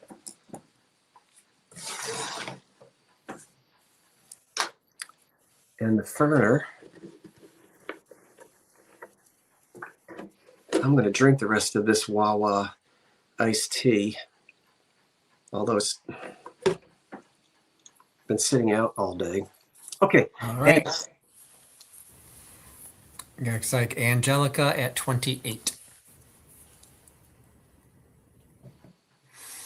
Angelica, I don't know if I know you, so if I do, and I already have your information, would you write to me anyway? I apologize. It's really hard when it's just one name. You know what I mean, Patrick? It's just. Oh, absolutely. It's so much harder. Not that, you can't have a one name, but it makes it so much. It's hard to make sure we know who you are, because they're. Especially with YouTube screwing up people's display names. Oh my gosh, yeah. So YouTube is so weird. Thank you so much, Angelica. And I may already know you. It's just that when it's a one name, it makes it so hard, because I have to then search for who the Angelica is. And I might get, Mother Angelica. I might get all kinds of stuff. I used to watch her on TV, and I'm not Catholic, but I loved her. I don't know why. Okay, I'm talking too much. Patrick, do you know Mother Angelica? Okay. I guess not. My next item will be a $30 start. And it is, again, I went to an auction, in person, live, kind of a high-end auction, and there's some amazing pieces. And I got a bunch of Asian art, and this is one of the items I got. It comes in its original. I'm sorry, was it 30 or 13? Yes, 30. Thank you. This comes in its original presentation box. Got it. When you open it up, you've got a screen, a painting on silk behind glass of two puppies on a stand. So I'm going to try and do this without tipping everything over. The box does have the ribbon that holds the lid up, has been torn back. So it still functions. It just, you can't keep it propped up. And I'm going to put that down because it's too big. Because the box is cool, but this is what you're getting. This is what you're bidding on. The box is set up in such a way that it's got the presentation box has a little groove in it so that the base sits down so that the glass sits flat. And it's like a Tony Award. It spins. So it's painting. I think it's on silk, but it's very translucent silk because it's the same on both sides. If you put light through it, it's not like there's two separate paintings. It's one painting that's just visible on both sides. Or maybe they did paint it on both sides, but you can see the thread work. I think it's the thread work of the silk, but it's under glass. And it might just be painted on the glass. I don't know if I can do it close enough if you can see it, but you can see the detail on how the painting was done. Look at the individual paint of the fur on the dog, and just look at those eyes. Now, I think they are beagles. I don't think their ears are long enough to be basset hounds, but I would not be opposed to having them be basset hounds. But I think their muzzles are a little short and their ears are a little short for a basset. I had bassets, basset hound, but they're adorable regardless, some sort of a hound. And just a great rosewood frame that, again, spins. So you've got something that would be visible on both sides. So you don't have to put it up against a wall. You can put it on a table, put it on a desk, something where you can see from both sides and have the designs available for both. It's just a really cool piece. I really, really like it. But I don't need to add any more to my own collections. So I'm hoping that this will go to a good home. Unfortunately, I'm not seeing any opening bid on it. So I don't want to spend a lot of time. I'm glad everyone thinks he's cute. I love dogs. I'm a dog person over a cat person. Right now, I don't have anything. So I always lean toward dogs. I also do a lot of stuff with the just one more dachshund rescue. So I sometimes will sell stuff for that. But if I don't sell it here, I will pass it. If you can get ready to do the stop, Scott, it looks like there's nothing. So go ahead and put a hard stop in there. There you go. And we will say pass on that. Okay. And then going to a non-breakable item. This is a $10 start. Okay. I alluded to this earlier.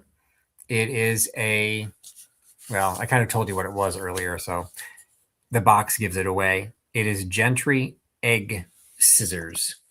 So you have the cool scissors in the shape of the bird of paradise at the candle snuffer before.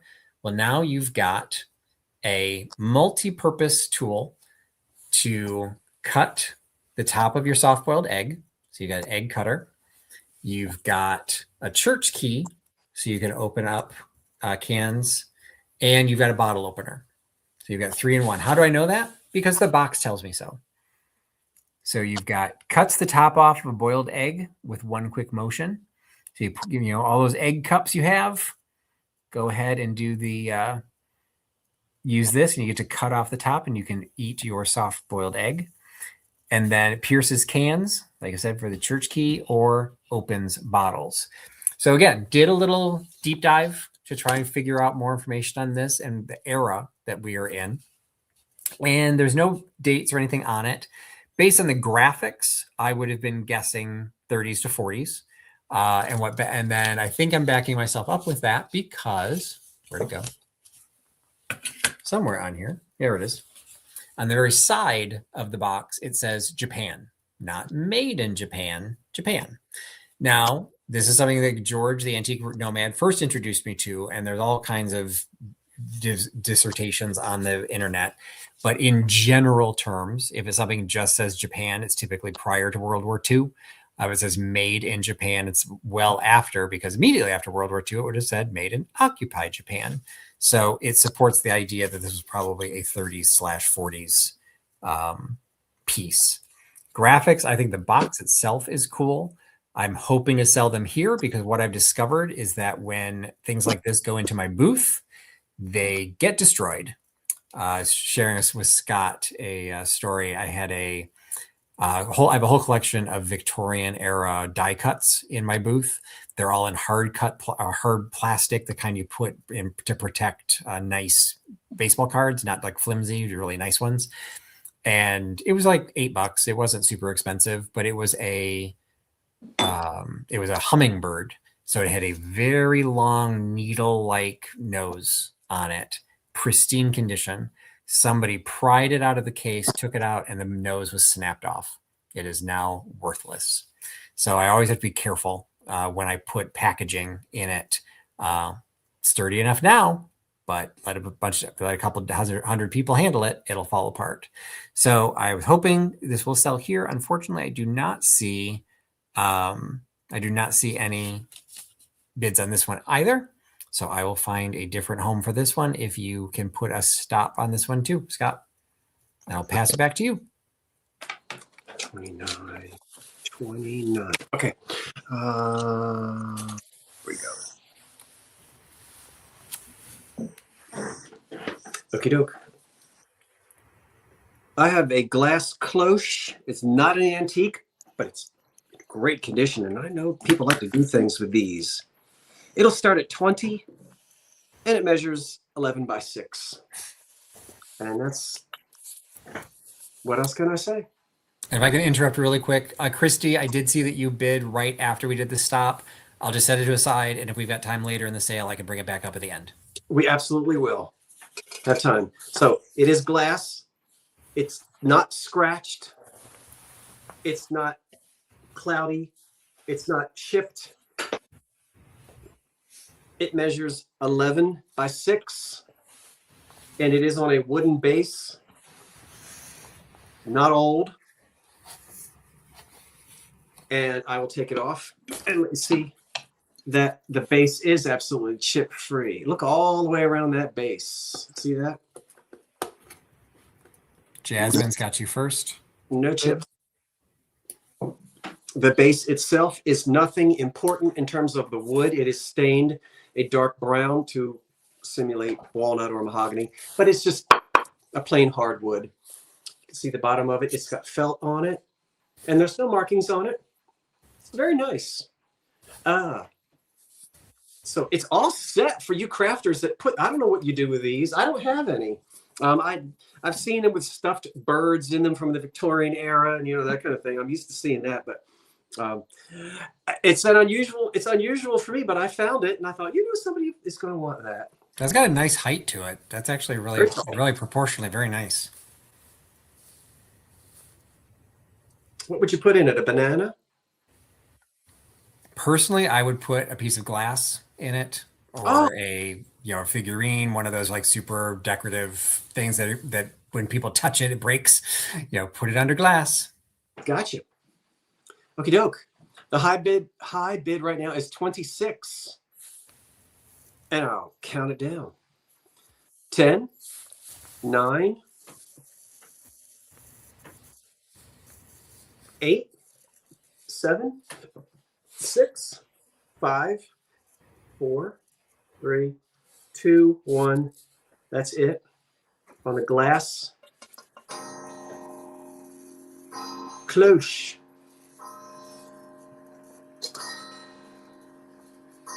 Let me be very careful with that, because earlier today I came very close to breaking it.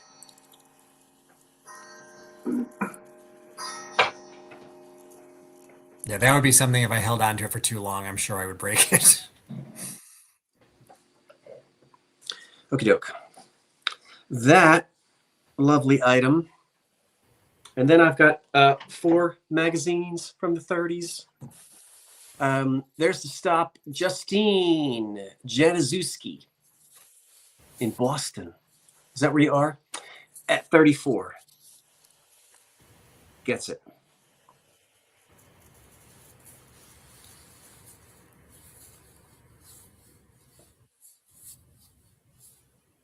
And I thank you. And thank you, everyone who placed bids on it. Thank you so much. The only ephemera, I think, that I have now is a set of 4 magazines from the 30s. You are welcome, and thank you, Justine. This lot of magazines starts at $23. Oh, I can sit and read antique magazines all day long. What I'm not going to do is take 20 minutes and go through all the pages, because why do that? But let's tell you the variety that you're going to get and the year. I will start out by saying they all have their covers and their backs. Nothing has been cut or clipped out of them that I can see. They do not smell like a moldy basement. They do not have silverfish in them. They're not falling apart. So it's the kind of thing that, when I see old magazines like that, I want to know, can I actually sit up in my bed and read these? Yes. Does that make sense? Because sometimes paper can be nasty. It can smell awful. It can have mold on it. It can have bugs in it. I wouldn't have any problem sitting up in bed flipping through these. So they're nice, readable copies. Are there some dog ears here, some fraying here? Of course, but they're all from the 30s, and let's go through them. We have Collier's magazine from March of 1930. The Depression has just begun, but a lot of people haven't felt it yet. Not in March of 1930. A lot of people haven't felt it yet, but they're starting to feel it by the time we get to the Ladies' Home Journal of July 1933. Look at that cover, Patrick. Fantastic. That's of its era. Ain't it? Now we've got the Women's Home Companion, and that's from March of 1934. Look at those tulips. Is that what they are? Yeah. And the final one is a Better Homes and Gardens, and that is dated November of 1938. So we're going to go from 1930 to 1938, and you've got all four of them to enjoy. If I could subscribe to these and get these in the mail every week, I would. Let's go through them again. Collier's of 1930. And again, I'm not flipping through them. It just takes too long. What's that one? Ladies' Home Journal of July 1933. Oh, Ipana toothpaste. Women's Home Companion of March of 1934. And Better Homes and Gardens of November of 1938. So you know that this is filled with lots of fun things to read, and we'll count them down. I love old magazines. 10. The high bid is 30 with Charlotte. 30. 10, 9, 8, 7, 6. I have read each one, Karen. 6, 5, 4, 3, 2, 1. That's it. I've read each one cover to cover, taken screenshots of interesting information that I could learn from these. Like, I didn't know that that particular piece of glass was for sale at the advertisements are priceless. So you bet I've read them. Probably read them again before I put them in the mail. I'm going to pack them tomorrow, though. That'll be my 2. And in a second, we're going to go back to Patrick. Let's go ahead and get these magazines. All right. Looks like Adam gets them for 35. And Adam, are you the Adam that I know? It's so hard now because YouTube has put all these things on the end. Adam, are you the Adam that I know? I know that sounds strange. Well, you know how it works. If you don't hear from me by dinner time tomorrow, just write to me because I'm not sure if I know which Adam you are. But thank you so much. And Patrick, it's your turn. All right. I see your issue of Collier's. Oh, you do you? And I hit the way back button another 30 years. You sure do. Because I've got 2 Collier's issues from 1901. So we are starting this at $15. I've got 2 of them. Okay. And what was the important thing that happened in England in 1901? Oh, Queen It was died. the death of somebody important. Oh, I'm sorry. Oh, I wasn't supposed to say it. I'm sorry. I'm sorry. No, that's okay. It is the death of Queen Victoria. Now, before I get into the details, I will open these. I only have 2. I will open it because one of them is amazing. I'm going to share one of them, this Collier's. I love the cover on this one. It's my favorite. This one is a little bit worse condition. This cover has split off of it, and there's a little bit more wear around the edges, but it's all still here. Check out this awesome soap ad on the back for toilet soap from Armour and Company Chicago that you could buy it for 10 cents a cake or 25 cents a box. So I'm going to, they're both 1901. They both talk about the death of Queen Victoria. This one is from February 23rd. Anyone remember when she died? She died in January. So this one was done shortly after her death. Check. That's not what I want to show you. Check out the centerfold. Collier's is known for its illustrations. When you're back in these days, because we don't have color photography yet, so you've got these great illustrations. And most of these magazines ended up doing a centerfold that you could then take out and frame or just hang on your wall. Check out this centerfold. It has the crests of the family. It's the funeral of the Queen of England. There is so much history. There's so much detail in this. This is firsthand documentation of how was her funeral handled. And there are illustrations throughout. Even the advertisements. This is an advertisement for, I think, insurance. You've got George Washington on there.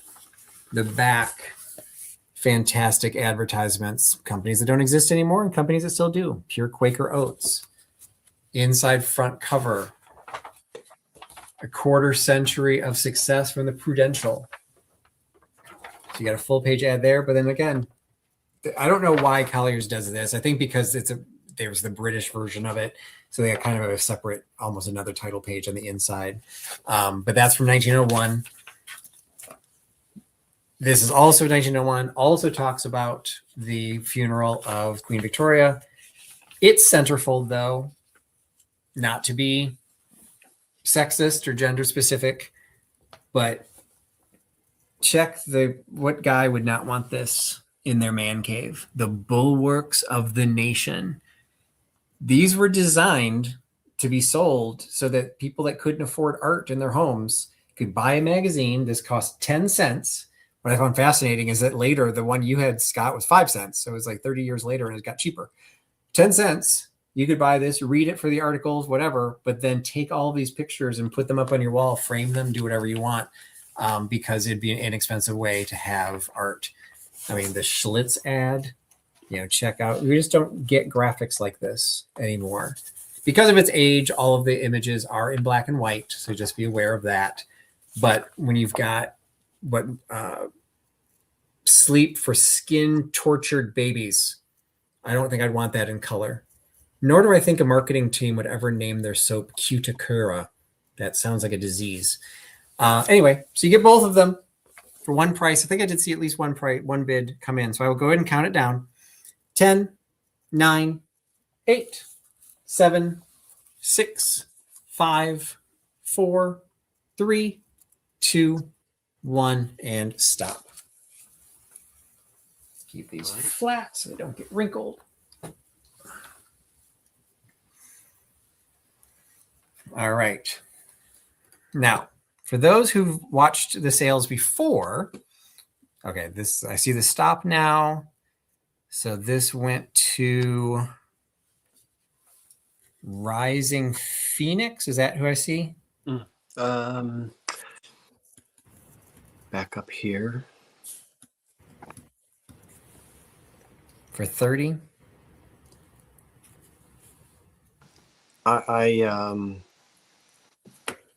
Yes, Karen says Phoenix for 30. And I don't think you bought from me tonight yet, and I don't recognize your name. So if you could just email me, I would appreciate it. If you followed in the past, these were going to look familiar because I had a set of 3 of these. And one of the Scott sales, I ended up selling one of them because I was afraid to ship it. I was successful in shipping it. And so now I have the other 2. And this is a start at $30.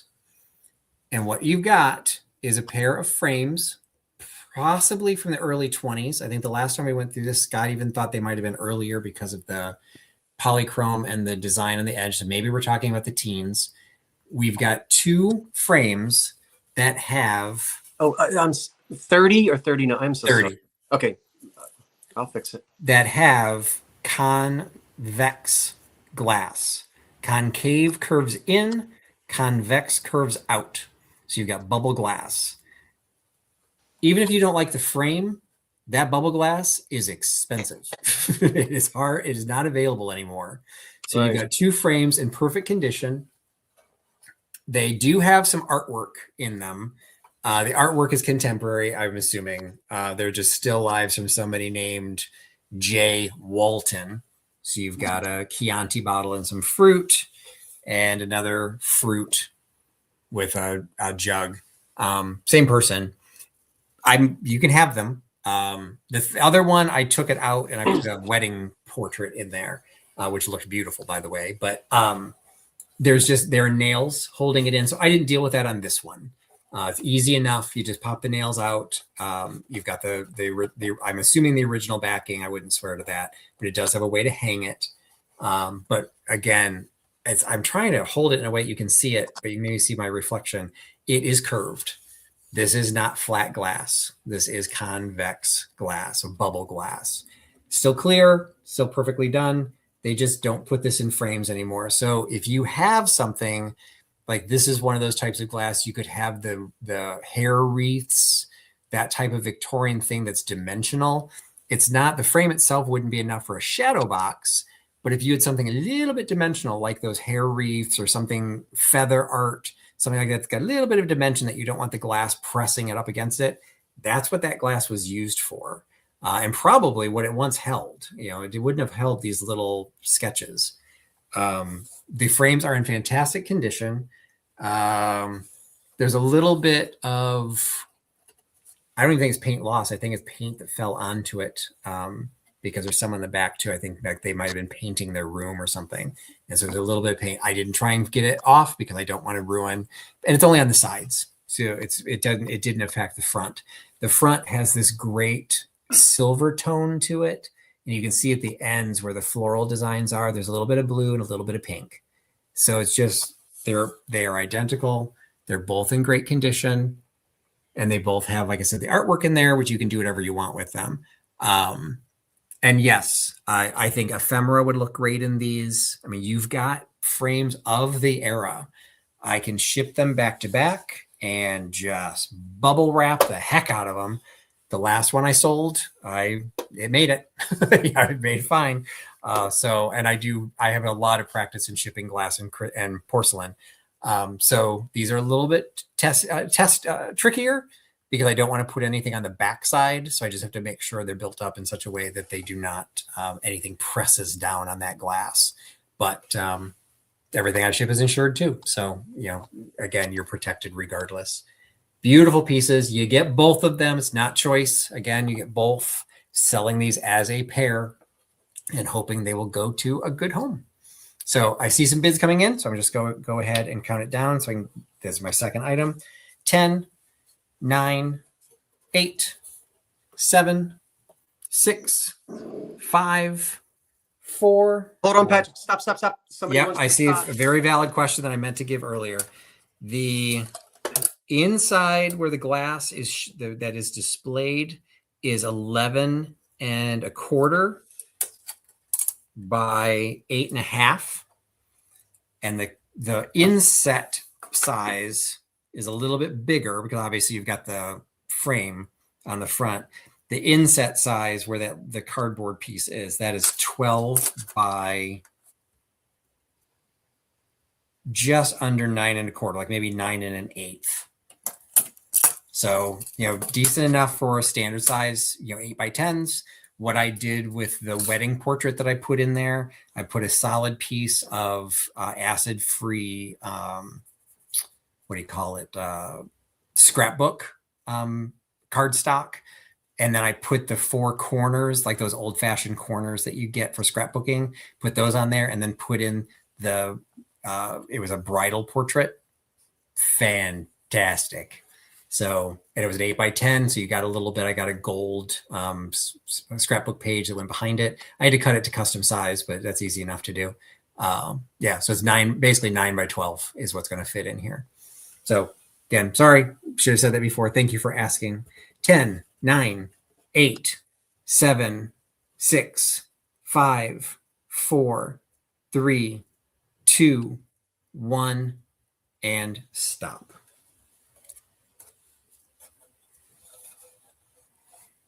always put your fixture frames back to back. So the wood does not scratch the wood, the glass does not scrape the glass. And the little hangers don't scratch the front. Yeah.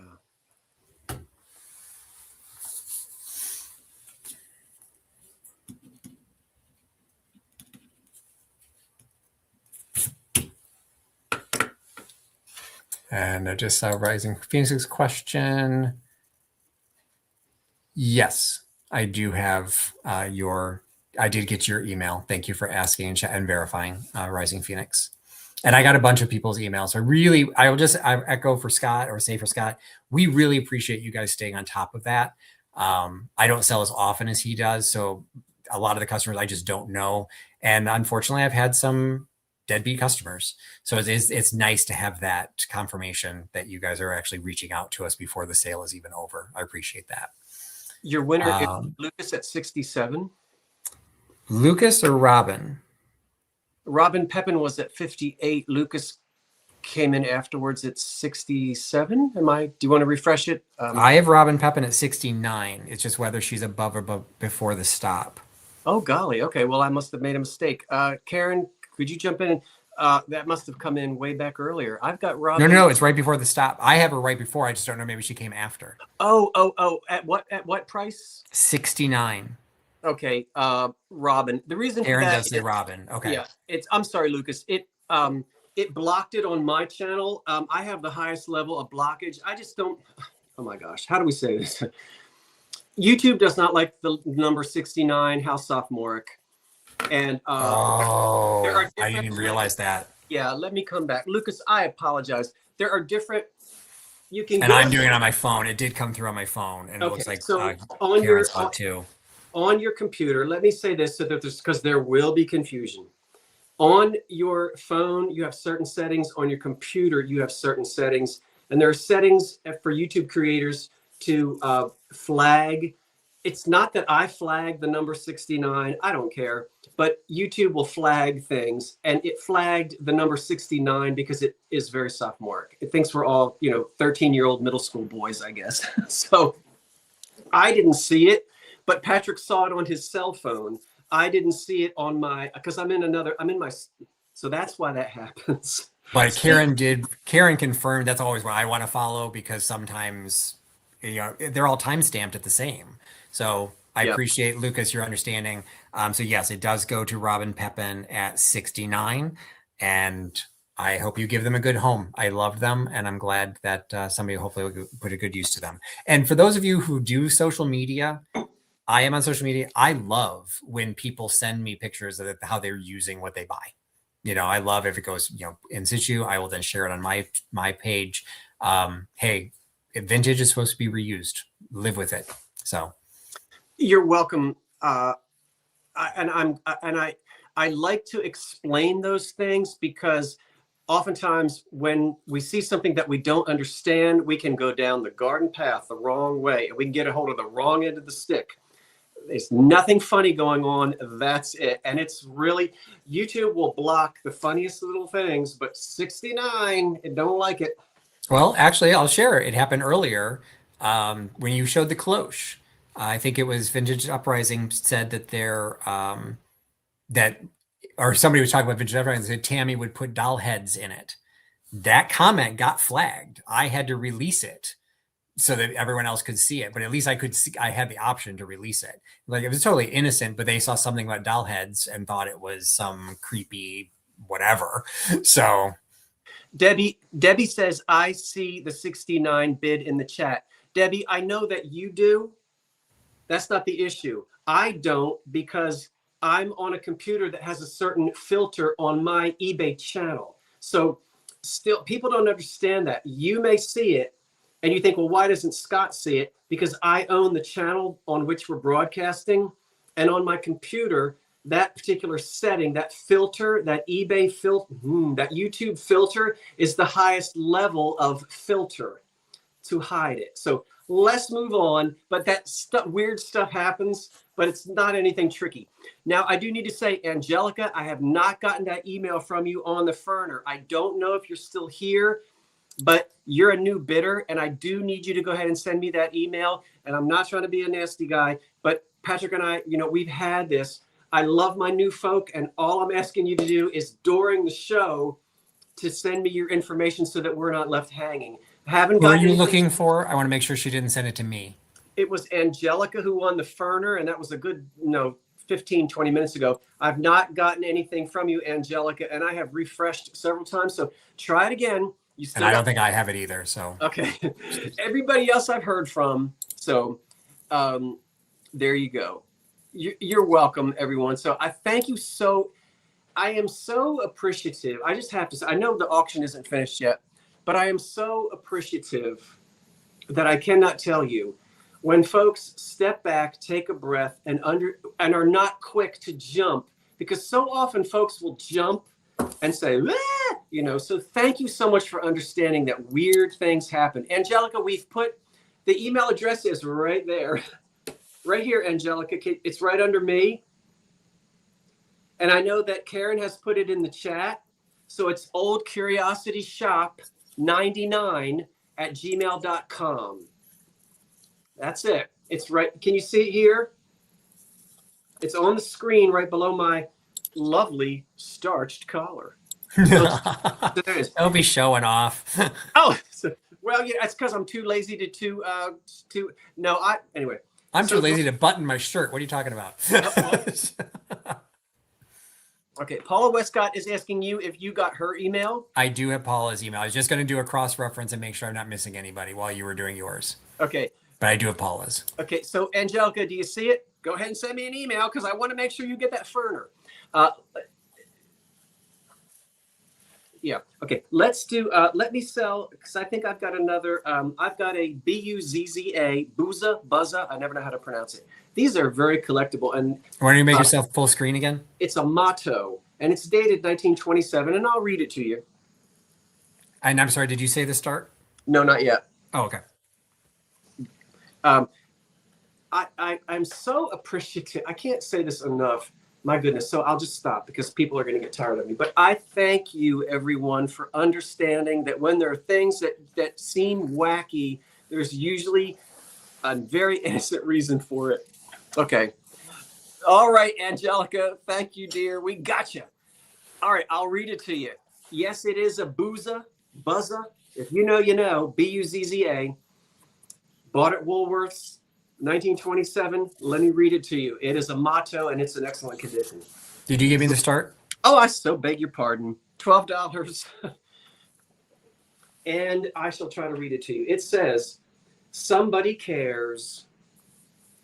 It's in like very difficult script to read. Bear with me. Somebody cares for you. Cares so much that the heart grows glad at your slightest touch. And the sound of your voice or the sight of your smile makes every burden and care worthwhile. Somebody cares for you by and by. When the years roll on, you will know. Then looking back o'er the road we've fared, you'll see how much for you somebody cared. Oh! I love those. 1927. They're so sweetly done. Valentine's Day's coming up. That'll be 100 years old. Tolstoy, so cool. I don't know. That'll be 100 years old next year. It's under glass. There's no foxing. There's no water damage. And I love, one of my favorite things are these tiny, tiny, cute little hooks that see it right there for the nail. Perfect. See it? That's the original. I love those little things. They're always on these little guys. Very collectible. There are hundreds of these out there, and people love these. So there it is. It's in really good condition, too. It is in wonderful condition. And I've got one more framed motto as well. So if you would allow me to sell that, I know it's 10 o'clock. And then we'll do a rehab. What is it? Whatever. Rehash? Yes. Then we'll go to rehab. I'm drinking iced tea. Just a joke. Poor taste. 10. No water damage. 10, 9, 8, 7, 6, 5, 4, 3, 2, 1. That's it on that motto. We'll see who our winner is. This one is bigger. It's not dated, but it's right out of that same era. We know that because of the frame and everything. So let's see who the 1927 Somebody Cares is going to go to.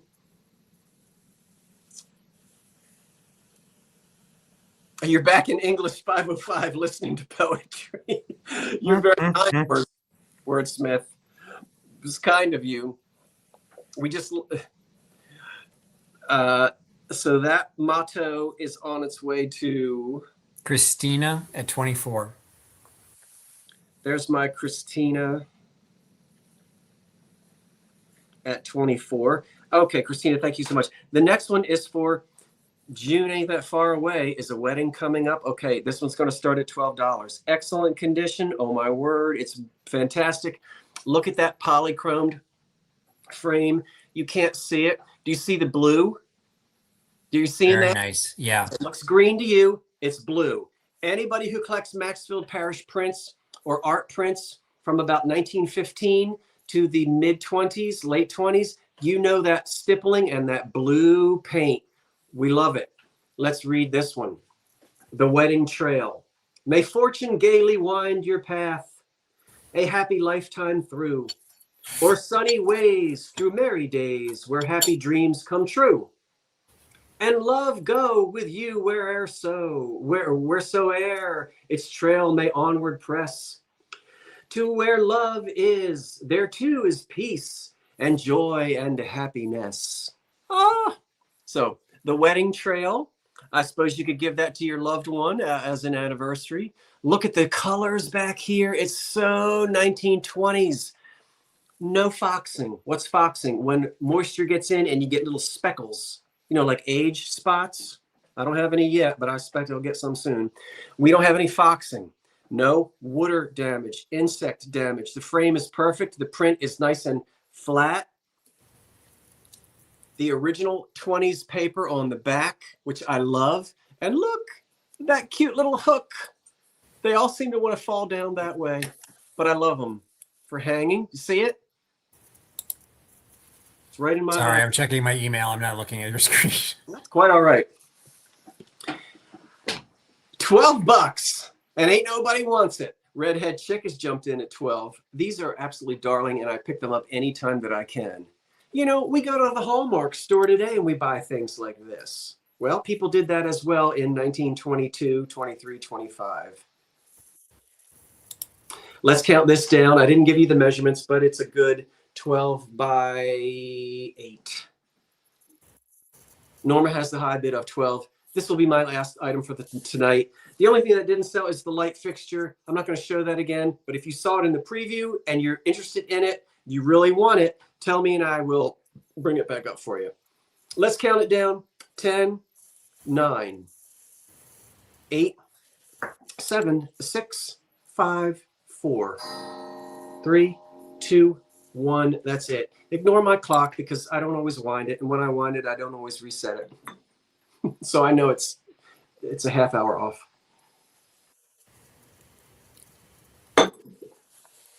It seldom makes a difference to me. Oh, okie doke.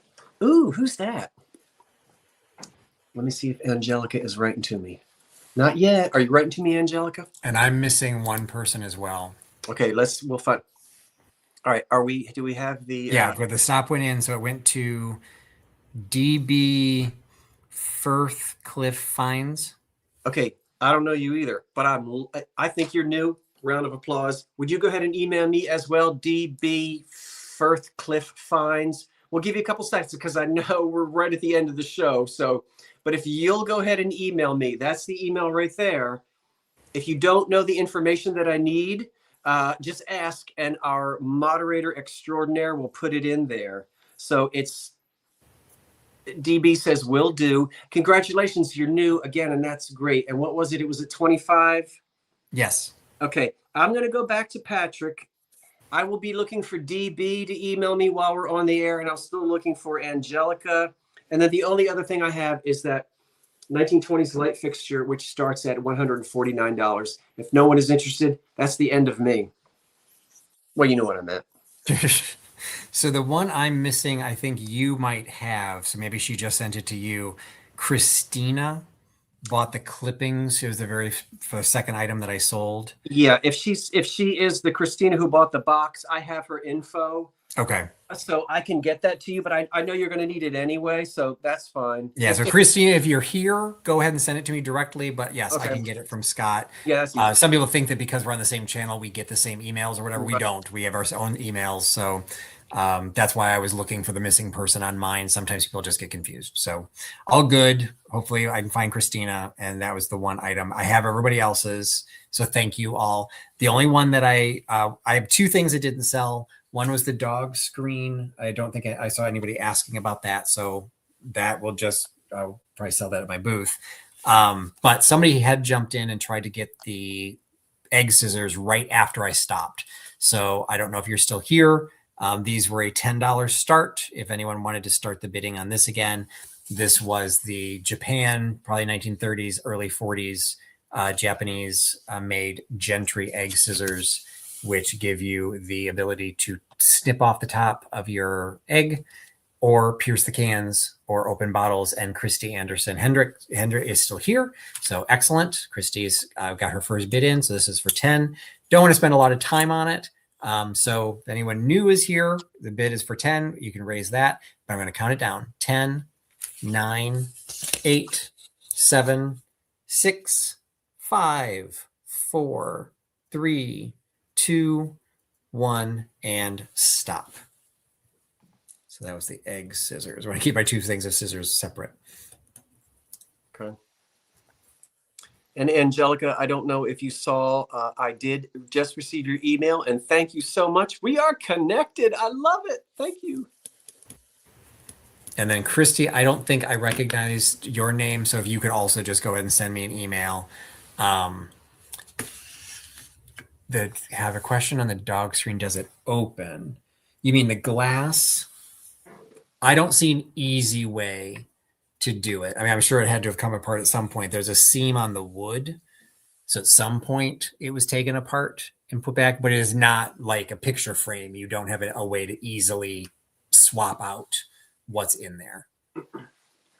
So this is a two-sided painted silk of just the dogs. Good question, though. That would be interesting to make it a picture frame, but I don't see an easy way to do that. All right. Bring Scott back and sign off for the night. I'll tell you what, I'm going to hang out for just a little few minutes longer, and I'm going to do a little show and tell of another oil painting that I found today. Patrick, you're welcome to hang out with us, or you're welcome to say good night, Irene. Or do a show and tell or chat. You want to hang out for a bit? Anybody have any questions? Well, I'll hang out, but put me in the background so you get full screen. But I'll stay here and do the oohs and ahs so that you're supported. The oohs. Before we break up for the night, for folks who want to, scoop, nothing else for sale. We're just going to hang out, maybe chat for a little bit. Thank you so much, everyone. My channel had its 8th year anniversary, I think 2 days ago. I didn't really keep track of that, but YouTube sent me a birthday card electronically. And it's been so much fun. And a lot of you have been with me from the beginning. And you're super caring and kind, and I appreciate that. I know there are times when I can be a little gruff and rough. That's kind of my personality. I'm kind of an independent guy, and sometimes you mother me a little bit, and I say, okay, I'm okay. And but I appreciate all of you, and I just want you to know that. I probably don't say that enough. So thank you so much for watching tonight and for meeting Patrick, who is, a lot of you have met for the first time tonight. What's going on what are you going to do next on your channel, Patrick? I have a video that I've recorded. I still need to edit. I'm trying to get back into doing deep dives. And I did one recently of German Notgeld, emergency money that was from after World War One. I just posted that after I got back from Germany. And I've got another one that I will be editing. I try to be posting that within the next week or two. I need to get some close-up shots. So I need to do a lot more editing to get the video to the point that I want it to be. So, hopefully going to do a little bit more of that. Going to be doing, I still like ephemera. I know a lot of the people that were in the chat tonight, they also were getting into the ephemera and some of the papers that we sold. I want to do a video. I take advantage of the fact that my husband is out of town for a month. So I've got all this downtime that I can do videos. And so I've got a box that I bought from an auction literally at least 2 or 3 years ago, specifically a specialty ephemera auction. It got shipped to me. It got lost. I found it again when I moved. And so I haven't even opened it. So it'll be like Christmas morning. And so I'm going to do either a live video or at least show what I got from that, because I hopefully be some fun stuff in there. But we'll see. I do want to put some more effort into my channel. And I've been loading up my eBay channel as well. So do you have, are your deep dives in a folder or whatever playlist? yes. So I got a playlist that's on there. So for anyone who's new to my channel, I did deep dives during the pandemic. It was something I was doing every week. I would bring experts in. We'd do kind of a split screen and they'd show their collection. They'd talk, and I've got some really fascinating subjects. And then if you're familiar with another channel, Vintage and Vinyl, Katie and I did some videos. We did duo dives where we kind of did the same thing. She and I took turns hosting those. And then we joined up with Soul Nate from New Zealand, and we did triptychs, which were deep dives where we just hosted it ourselves, but did kind of deep dives on the internet to say, okay, what are all the research available? And so all of those are in one playlist, and there's subjects all over the place, and they still get viewed. We did one on Longaberger baskets, ends up being one of my top performers because people are they're still interested in them. But weird subject matter, World's Fair, ephemera, and memorabilia, all kinds of fun stuff. So, or at least I think so. So yeah, definitely you can do deep dive into my channel. Trusty Huckster Mercantile is what my actual channel is. What do you collect? I collect a little bit of everything. As I mentioned, I recently moved. I got married, recently moved, and I did get rid of some of my collections. I kind of was at the point I was living alone, surrounding myself with stuff. Now I had somebody, and I had to, merge two households together. Had to get rid of it. But I personally still collect glass and porcelain. Really love that. I actually do like a lot of old paper myself. I frame it. You can see some of my collections are behind me. I've got some old 19th century toll painted trays, getting rid of some of them, but the oldest ones I'm keeping. I love my Austrian porcelain. This is a early 18th century wedding chest, one of my favorite items. I've got some fire wood, the fire poker. Now I can't think of the name of it. The pyrography. Right. Pyrography. Burn into the Yeah, one of the reasons I got into reselling is I like everything and I don't want to be a hoarder. So I try and get the best quality of stuff. But then that also means I end up, as you saw tonight, I have a little bit of everything. I haven't quite become the specialist yet, but I do really like old paper. Love antiques. True antiques. Was there so when you combined homes after your marriage, was that an easy amalgamation of one person's lifetime collection and another person's lifetime connection? I mean, it was easier than you might expect. Yeah, because he had been here. He lived here for about 11 years before we met, and he traveled a lot for his job. And as a result, well, it's kind of a combination. He traveled a lot for his job, so he didn't put a lot of effort into building up his place. He was also in a serious relationship that had ended a couple of years before we met, and his partner was the one who had decorated everything. So when I showed up, he had beautiful, like all of this shelf, these shelves, this beautiful custom shelving down in the living room with individual curio cubes. They're all empty. So like, hey, I have stuff that can go in here. So yes, a lot of my stuff did find easy placement here. The one thing that we're finding, that happy medium, I actually have some right here. He is a medical entomologist. And so some of the stuff that we've gotten into is vintage insect. And so these are all from a 1920 journal. These are all hand colored lithographs that are tipped into the book. And I'm in the process of framing some of them. I'll resell most of them. Anyone want a dung beetle? So he's kind of getting into some of the antique stuff with me, but it's always got a insect theme. I have a whole stack of stuff that we're going to hopefully do a video together where he walks through what the like scientific information of all the stuff that's shown. So it's an interesting combination. I am not a bug guy. Let's just put it that way. That was not something.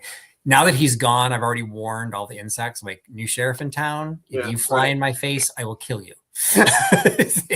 He's not here to save you and put you outside. I will get rid of you. So I apologize for laughing. I have to tell you what I'm laughing at, Patrick. I realized that I needed to check my email quickly while you were speaking because there was one more person that I needed to hear from, and I'm gonna tell you what. How many of you remember? So I did hear from the winner of the wedding print, the motto, and she says, yes, I've bought from you before. I previously bought that doll of a nurse that smelled like vomit, and it still does. I think I was in Hagerstown selling with Vinny, and there's a certain type of plastic that smells like vomit. That had to have been almost maybe a year and a half ago. So I love your sense of humor because that just made my night.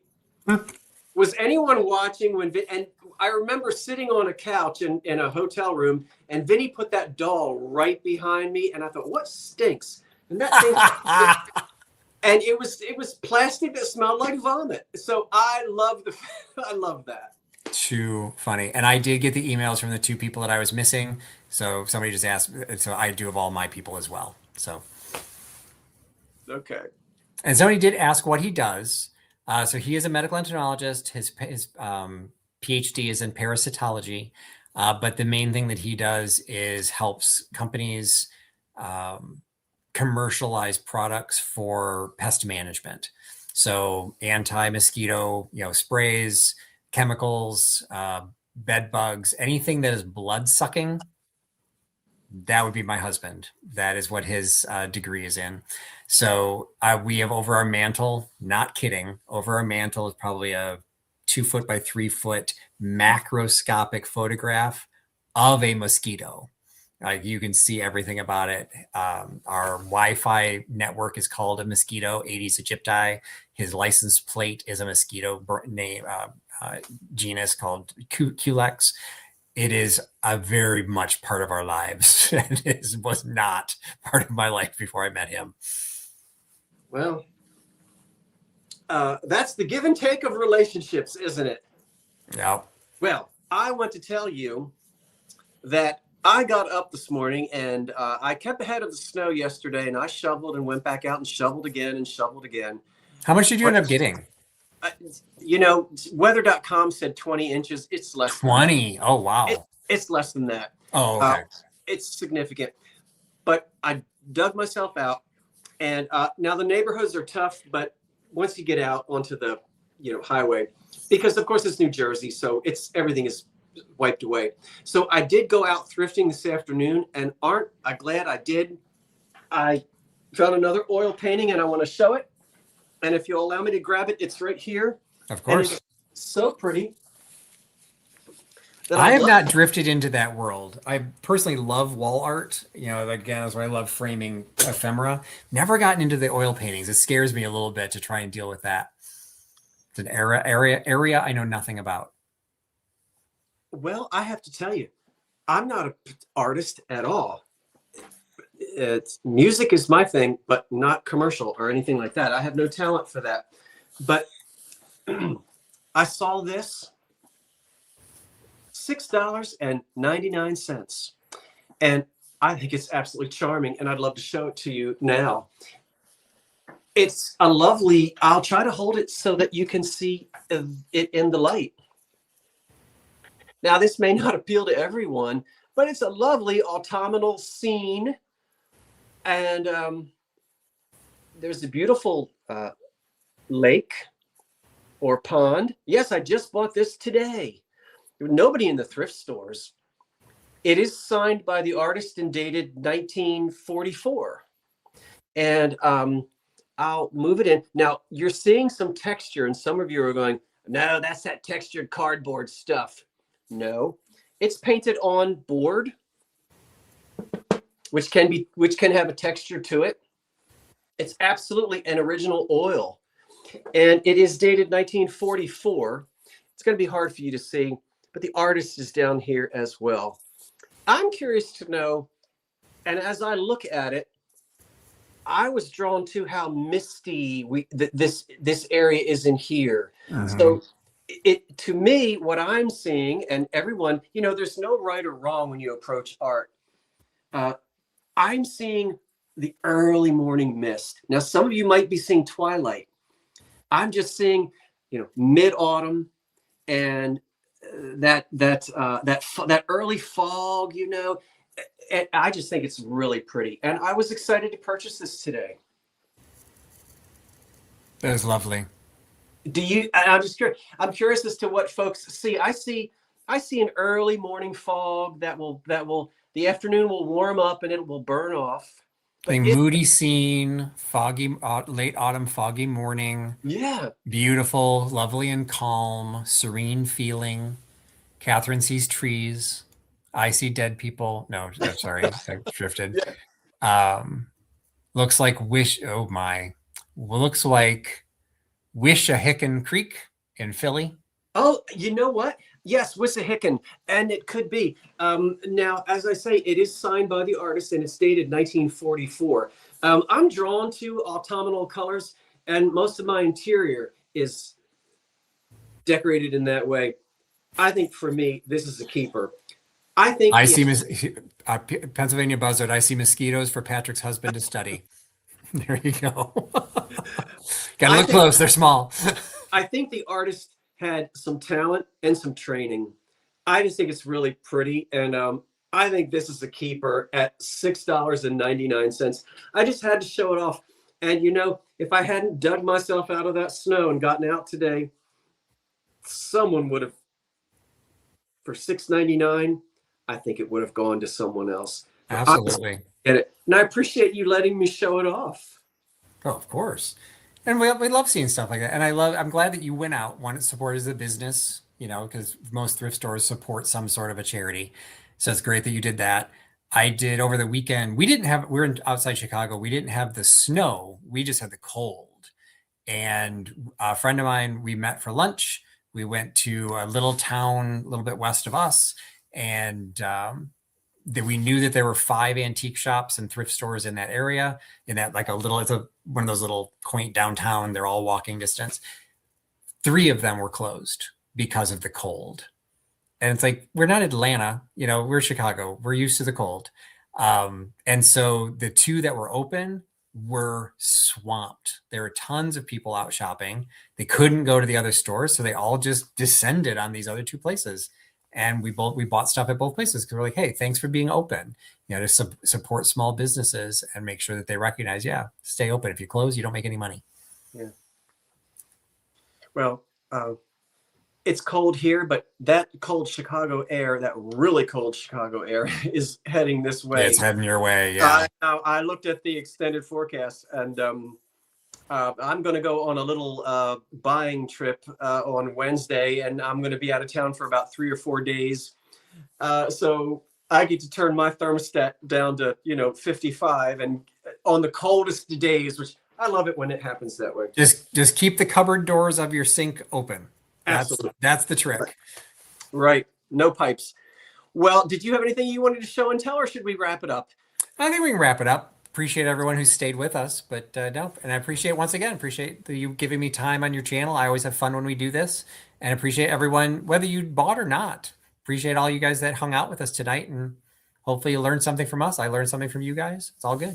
I'm sorry. I see someone is asking, can I get the name of Thomas's YouTube channel? Thomas, are you talking about, this is I'm Patrick. Yeah. If that's who you mean, we'll put that in there for you. Trusty Huckster Mercantile. And you can go over and check him out. I don't know if you're able to put, there it is. Yeah, I put the name. I didn't put the link in there, but if you just remember the name, I'm the only one. Shocking. I'm the only one under that name. There it is. Okay. Karen, thank you, Karen. Making Karen was like, come on, you guys, sign off. It's 10:30. I'm going to overtime. Thank you, everyone. Oh, there's David. Hey, David from Vintage Up Wrestling, Texas. Good night, Patrick, and good night, all. Thank you, everyone, for being here, and I'll shoot the invoices out tomorrow morning. Give me a couple of days, but I'll get mine out soon as well. Thanks, everybody. Good night, all. Good night. Stay warm. Boop. Boop.